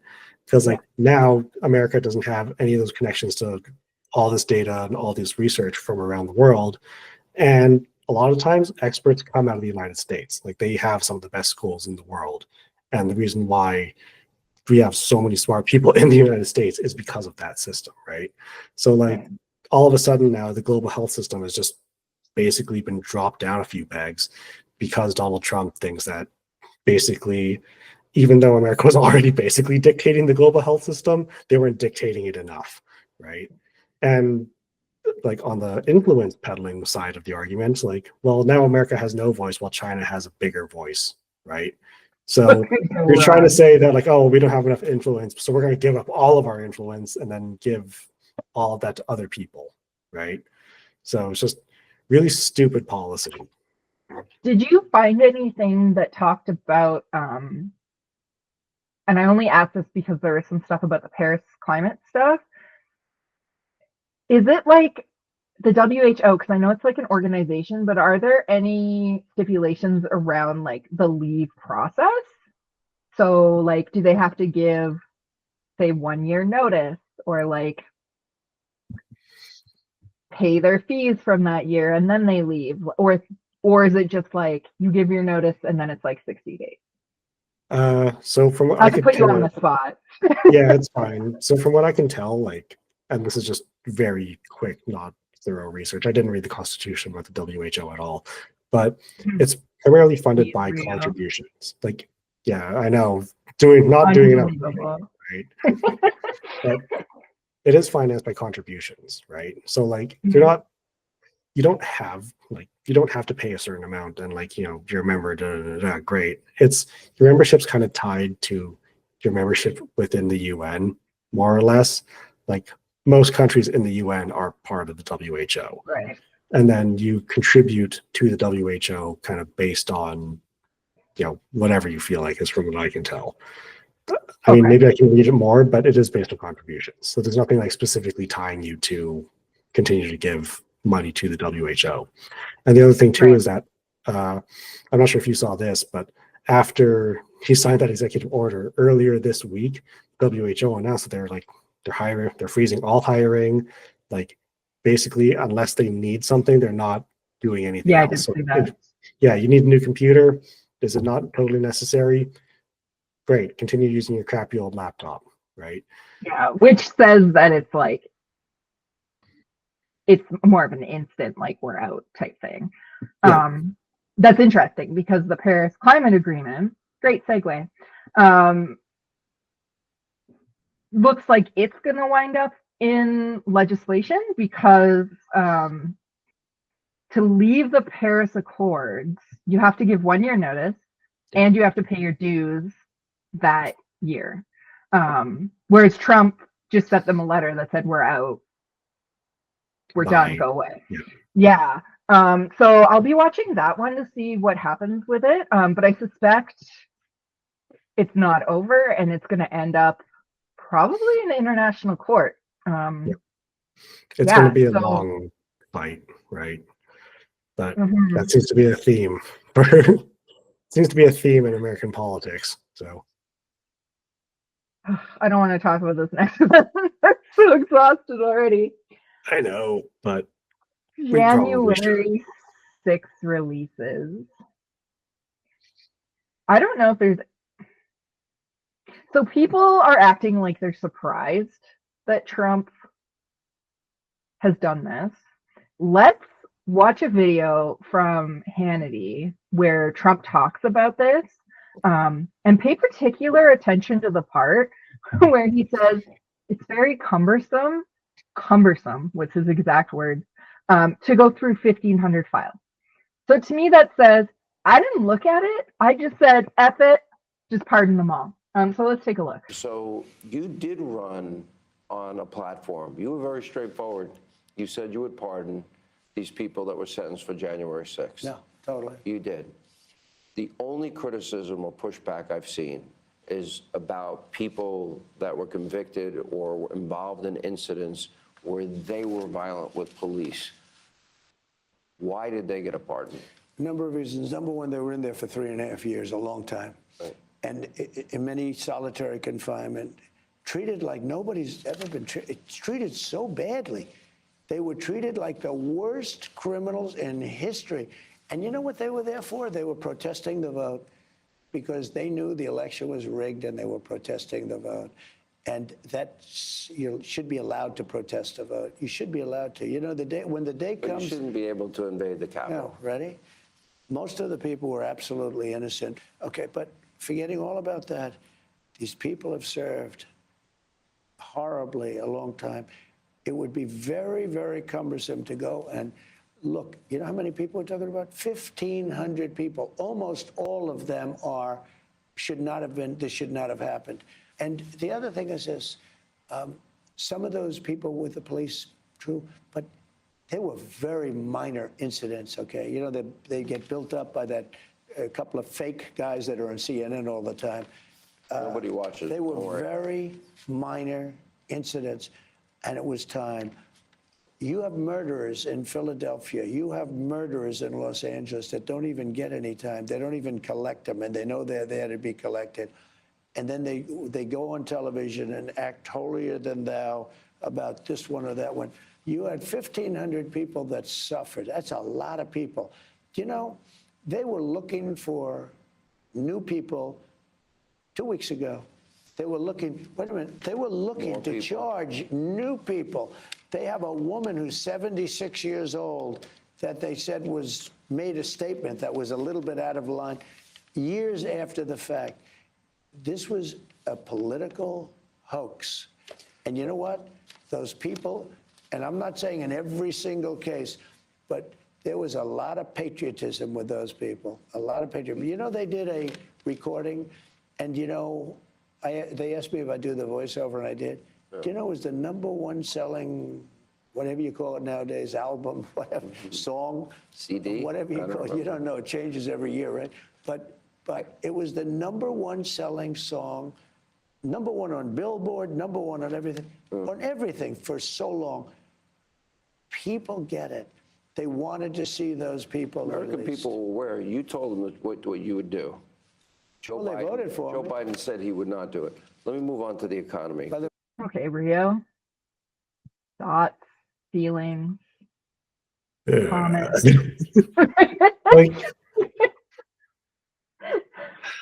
were treated so badly, though. Those poor insurrectionists. Yeah, those poor people. Cops. Yeah, that went into the Capitol with guns, shouting "Hang Mike Pence," and like specifically aiming to kill Nancy Pelosi. Right? Like, you know, these aren't the good people Donald Trump says they are. Right? And you and I were actually talking about this before we hopped on this like recording, but like after the pardons came through, one of them got out, and then a few days later was arrested on weapons charges. Not even a few days, less than 24 hours. There you go. Less than 24 hours.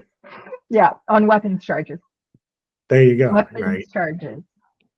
So like these aren't good people, right? No. Like, and to show you they're not good people, let's talk about who got pardoned a little bit. Yep.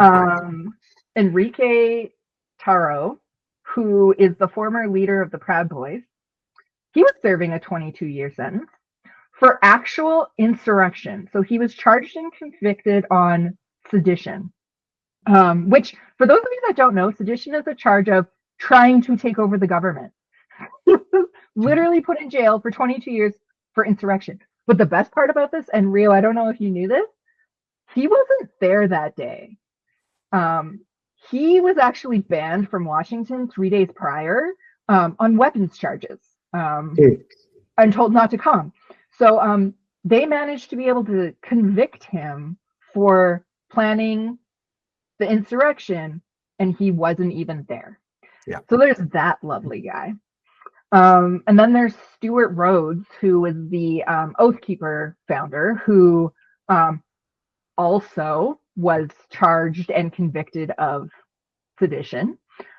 He stashed weapons in hotel rooms across the river in Virginia for this lovely event. Yep. He apparently didn't physically enter the Capitol. He was outside directing people what to do. So yeah, he got 18 years. There was another person who I actually forgot to write him down. Another founder, he also got 18 years and was also charged and convicted of sedition. Yeah, that's great. Isaac Sturgeon was also released, and you might know him from assaulting police officers. I remember that video. Yeah, he was convicted in 2023 and sentenced to 6 years in prison and found guilty on multiple felonies. In particular, he was the guy that was trying to hit police officers with a bike rack. Do you remember that? Yeah, I remember that. And then there was, who else do we have here that's a piece of work? Oh, Jacob Chansley. Do we remember him? The shaman with the like painted American flags on his face and shit. Yeah, he was released and he posted to X right after he got to a phone. Now I'm gonna buy some mother effing guns. Yep. Again, just violent sentiment that's becoming normalized in American culture, right? Like, what could go wrong? What could go wrong? Yeah. Richard Bennett was released. He was the one that was in Nancy Pelosi's office taking photographs. Yep. Yeah, so just like some of the grossest people, Timothy Kuzalini, I'm not sure, I probably didn't say that right.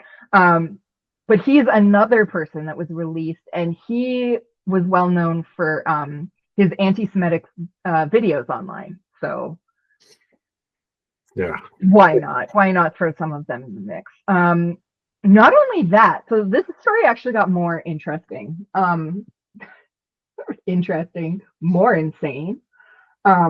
The next morning, as I was actually recording a rant about this, Musk tweeted that if any rioters were having difficulty getting out of prison, they were to let him know.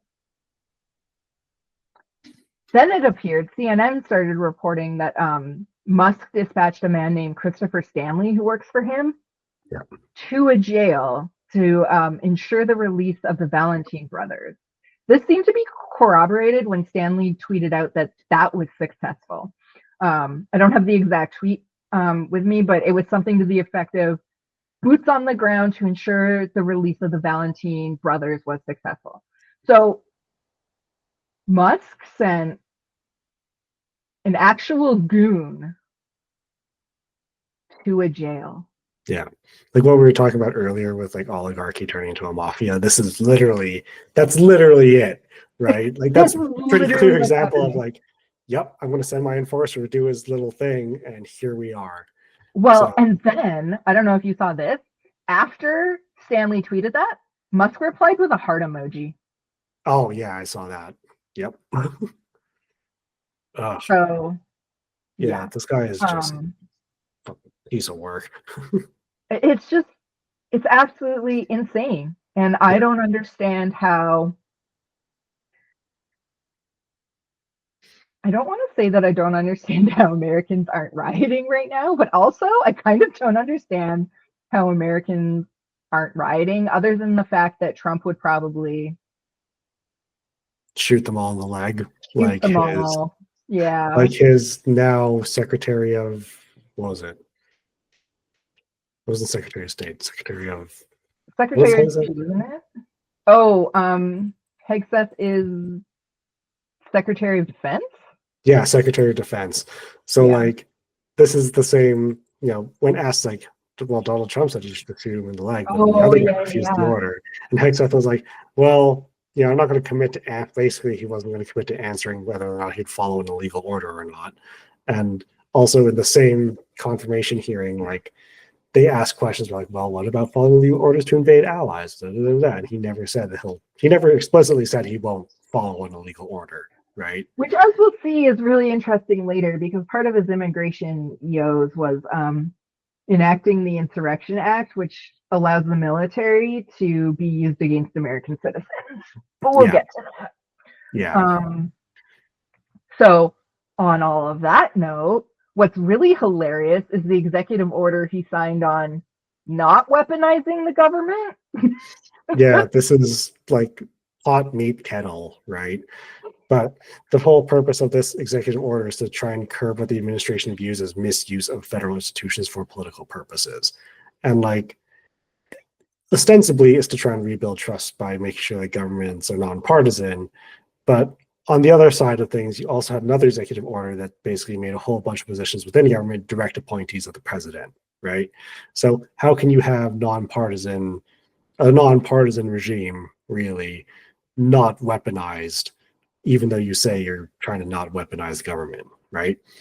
So I just got to refer to my notes here real quick. But after this one, so after he signed this one, the weaponization of government EO, there's another executive order prohibiting federal officers, employees, or agents from unconstitutionally abridging free speech of any American citizen, which supposedly was supposed to focus on reinforcing the First Amendment protections and make sure that people don't engage in censorship.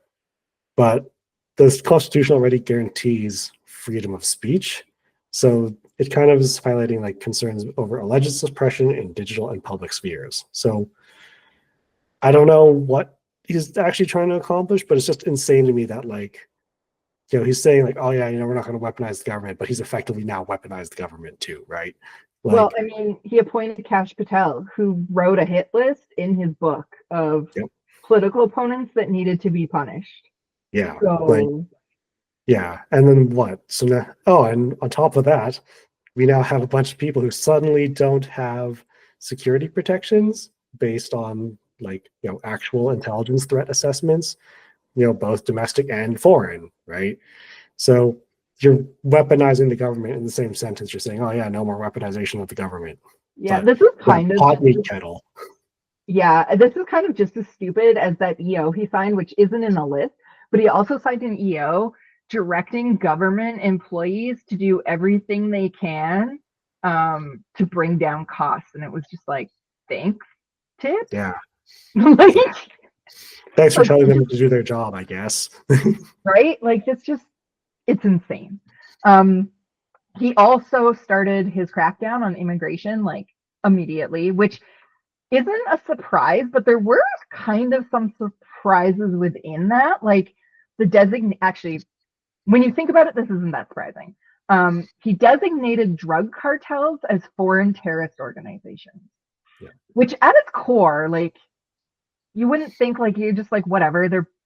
They are like they kind of are. They don't really meet the definition, but yeah, okay.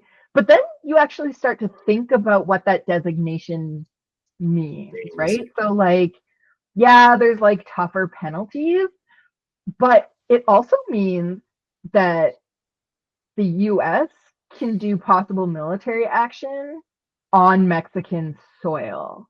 Yeah.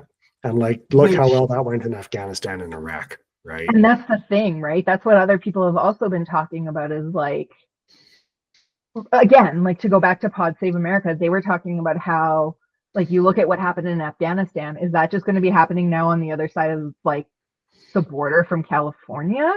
Yep. Like, is this what Americans need to wake up?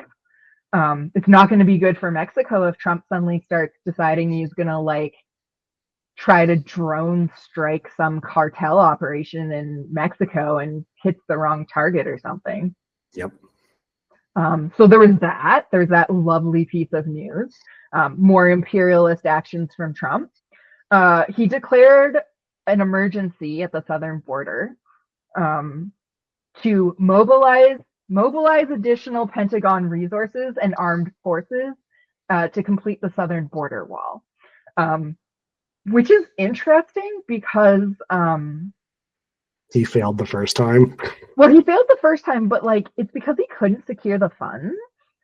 And what he's done is he's invoked the Insurrection Act at the southern border. So now he doesn't have to worry about that. He's basically, so the Insurrection Act means he can use military force against American citizens, like domestically, and he can step around Congress and effectively doesn't need him. So what he said about enacting this is America's sovereignty is under attack. This assault on American people and the integrity of American sovereign borders represents a grave threat to our nation. I don't believe he was that clear. Because of the gravity and emergency of this present danger and imminent threat, it is necessary for the armed forces to take all appropriate action to assist the Department of Homeland Security in obtaining full operational control of the southern border. So it's important to remember, like I said, the Insurrection Act authorizes him to deploy military forces inside the United States. Yeah, without any sort of... Yeah, and it authorizes him to suppress rebellion or domestic violence or enforce laws, which like is really ironic that he's going to use the Insurrection Act at the border to suppress domestic rebellions potentially, but that's a whole other thing. Yeah, so the statute, like I looked into it and it basically implements Congress's authority under the Constitution to provide for calling forth the militia to execute the laws of the Union. So they don't mince words there. Basically, it's to oversee the act in the U.S. that says that you can't use military force on Americans and within the borders. So that's cool. Yeah. Then he rescinded the task force to reunite separated families. I don't think this needs much commentary. We saw what he did at the border with his camps and separating children from families the first time around. So why wouldn't he do it the second time? So look forward to that depression. And then there was the birthright citizenship stuff. So this was signed where all future children born of people that aren't American citizens or have green cards or something wouldn't get their birthright citizenship. This was immediately challenged in court by like no fewer than 8 organizations. There's also over 12 U.S. or not U.S. senators, U.S. attorney generals that also have challenged this in court.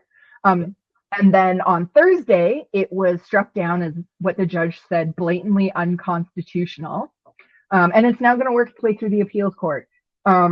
This one, nobody seems to think is going to stick. Their 14th Amendment is pretty clear here. If you are a baby born on American soil, regardless of the situation, you are an American citizen. Yeah. So yeah, we'll see how that plays out. Screw Trump. He's a horrible person. Yeah. Do you have anything you wanted to add to that? Yeah, well, to kind of all of that, like, and again, this is just kind of building on what we were talking about earlier with like the rise of fascism. All of a sudden, being able to use the military on your own citizens, like that should be a huge red flag to anyone, right? But I can't believe that we actually have people that are like, yep, great, not realizing the deeper implication here is that like it's not just at the border, you know that, right? Like it's not that it's there now, but like it's one step away from like, what if there's a riot in LA, right?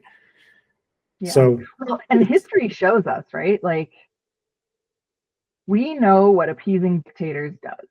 Yeah, like we know what it does, and then it just leads to worse situations, right? You literally go back to World War II, and you can see the worst example of it in human history.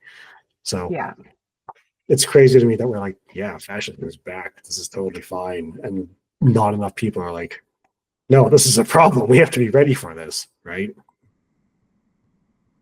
It's very depressing. Okay. Yeah, it's sad that this is the state of the world we're in, right? And we get to live next door to it. Yay! Cool. Yeah, I can't wait for Pierre Poilievre to start doing the same thing here in Canada. That's a whole other conversation. Yep. Doge. Department of Government Efficiency. Which I just want to quickly comment is really stupid that they named it as like after the really dumb cryptocurrency. Like, how blatant could you be about how fucking stupid and corrupt you are? Well, what's really funny about this is, so first it was supposed to be Musk and this other guy running it, whose name escapes me at the moment. But they ran him out, and he's now going to run for governor of Florida because he was like, screw this, I'm gone. So now it's just Musk. But what was interesting is there's two lawsuits filed against this under the Advisory Committee Act because initially Trump said this was going to be like an advisory role where they were going to look at like where could they create government efficiencies. But of course, like the big thing with this is under the their Advisory Act, transparency is a big thing. Like they're subject to their FOIP, freedom of information. They have to be transparent. They have to have like certain membership. Yeah. So the problem is that when Trump signed the order, it turned out what the order actually said was that this was going to be a governmental body. Yeah. So he's trying to use an executive order to sidestep Congress's role in creating new government departments, which is quite interesting. And in turn, this actually makes those lawsuits irrelevant. So they'll probably get dismissed and have to come back as violating government department rules and regulations. So who knows how long that'll take? I suspect not too long. But you can't just like in the US, you can't just create a whole department by executive order. Like there are limitations to what executive orders can do. They can't break laws and they can't go against the Constitution. So there's that, but we all know Trump doesn't give a crap about that. So yeah, he seems to be very on board with just like signing stuff that seems to benefit him right off the gate, right? Yeah. So like I think there's a lot to be said about the fact that he's just trying this is actually something else we should talk about too, is like he's deliberately trying to sidestep all of these things that are already in place to prevent abuse of power by the president and just trying to normalize like, yep, abuse of power by the president, right? At least to me, that's what it's coming across as. Yeah, it's insane. I mean, abuse of power by Trump, shocking. Yeah. So on that note, let's move on to TikTok. I suspect you're going to like this conversation because this is less about TikTok and more about the oligarchy. So TikTok, I don't know how much you know about like what's going on with this, but basically nothing, hey? Nothing. I try to avoid TikTok as much as possible. And like Me too. But this is super interesting. So the Biden administration basically passed a bipartisan, I shouldn't even say the Biden administration. It actually wasn't. It was a bipartisan issue between Republicans and Democrats to ban ByteDance. Not TikTok itself, but like the company that owns TikTok, because of the Chinese involvement. So ByteDance is a Chinese-owned company, and under Chinese law, companies that are operating there have to hand over basically anything the Chinese government wants them to. So this happened in Canada too, where Canada was having debates around the national security in TikTok because TikTok's collecting like massive amounts of data on people every single day. This was quite contentious because in this day and age, and like I get where people are coming from, we're giving data away to basically everybody all the time. But I think the bigger worry that everybody's not really talking about here, and one of the things that came out like when they were passing this law, is about the algorithm has to be approved by the Chinese. And we still don't actually know how that algorithm works because it's like classified information under Chinese law. So we don't they're essentially like designing and implementing this algorithm that their users are going to get. Yeah. So they passed this law, which was supposed to go into effect on this Sunday. And then there's been a lot of chatter around like, okay, well, TikTok went offline early. And then Trump was like, oh, we're not going to enforce this. I'm going to take care of it. Biden's administration also said, like, we're not going to enforce this. This is Trump's problem. And then TikTok did this really weird thing where it went offline and then 2 hours later came back online. And when users around the world, not just in the US, around the world, would sign in and they would get a notice saying, TikTok is back thanks to President Donald Trump. Now, it's important to note that the law itself, because he signed an executive order saying that this was stayed for 75 days. In the law itself, it said that the president can issue an executive order suspending the ban of ByteDance for up to 90 days while litigation and negotiations go on. Funny side note, you know that like super popular Marvel Rivals game? Yeah. Yeah. Turns out they have ByteDance servers and they also went offline on Sunday. From TikTok. And it was like a whole thing. It was really funny. The gaming community was not happy. Yeah, and so Trump signed this, it came back, and now they're in negotiation. On Tuesday, he made a comment saying that he would be fine with Elon Musk owning TikTok. Because Elon Musk owning X has gone so well, right? But here's the thing. If it's not Elon Musk, it's probably going to be Zuckerberg. So you're going to have like two oligarchs basically running all of the social media, not only in the US, but like basically all of the important social media in the world. Yeah. It's insane. Like, it's also insane to me that they're like, we're fine with rotting kids' heads. We just want to be the ones to do it. But what's really scary about this is like, not only is there like the concentration of like who owns stuff, and we see this with Bezos, right? He owns the Washington Post, and he like stomped out their what's the word I'm looking for? The endorsement of Kamala Harris. All of the articles now are like pro-Trump. So like this isn't something to just kind of shrug off and be like, whatever. Yeah, it's fine. It's a very deliberate control of the media, right? And like and we see what Musk does on X, right? Like it is basically a right-wing circle jerk on there. Yeah. My favorite thing with like just kind of on the topic of like control of the media is like in the days leading up to Jeff Bezos buying the Washington Post, there were just constant articles about like, billionaires shouldn't own journalism, they shouldn't own newspapers, they shouldn't control the media. And then the same day that he like officially takes ownership, you immediately get an article saying like why billionaires owning the media is a good thing, right? And like how do you stop that when you have billionaires owning literally every form of media that we deal with now? So like, Instagram, Facebook, Twitter, like, WhatsApp, TikTok, like, they're all things that are controlled. Yeah, Snapchat too. They're all things that are controlled by these billionaires who control the information that you're being fed.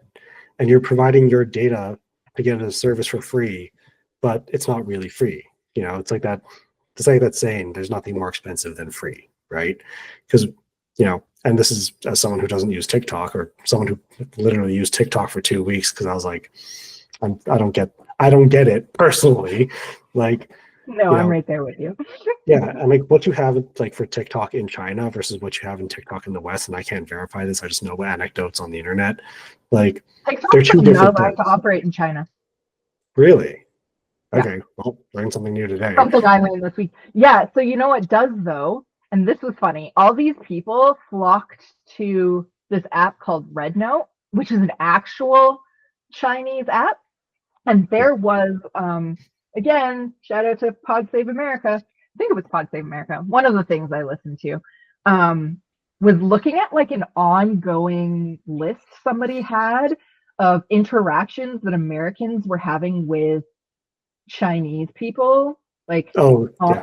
on the app, Yeah. and just talking about like control. And so like they were asking, so for example, there was one where somebody was asking about the lack of like LGBTQ stuff on that app because like the Chinese government is like, nope, those people don't exist.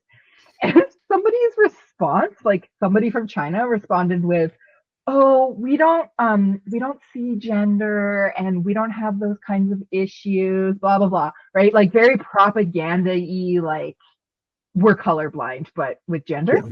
And this American was like, isn't this nice? Like we've been lied to about China. Yeah. Right. Well, it's like funny you mentioned that because I was literally watching a YouTube short about it where it's like all these people are like, "Oh, my conception about the other country was totally wrong," and it's like, keep in mind, like we are saying here that, and you actually just mentioned this, these companies have to cooperate with the Chinese government wherever the Chinese government needs it necessary for security reasons, right?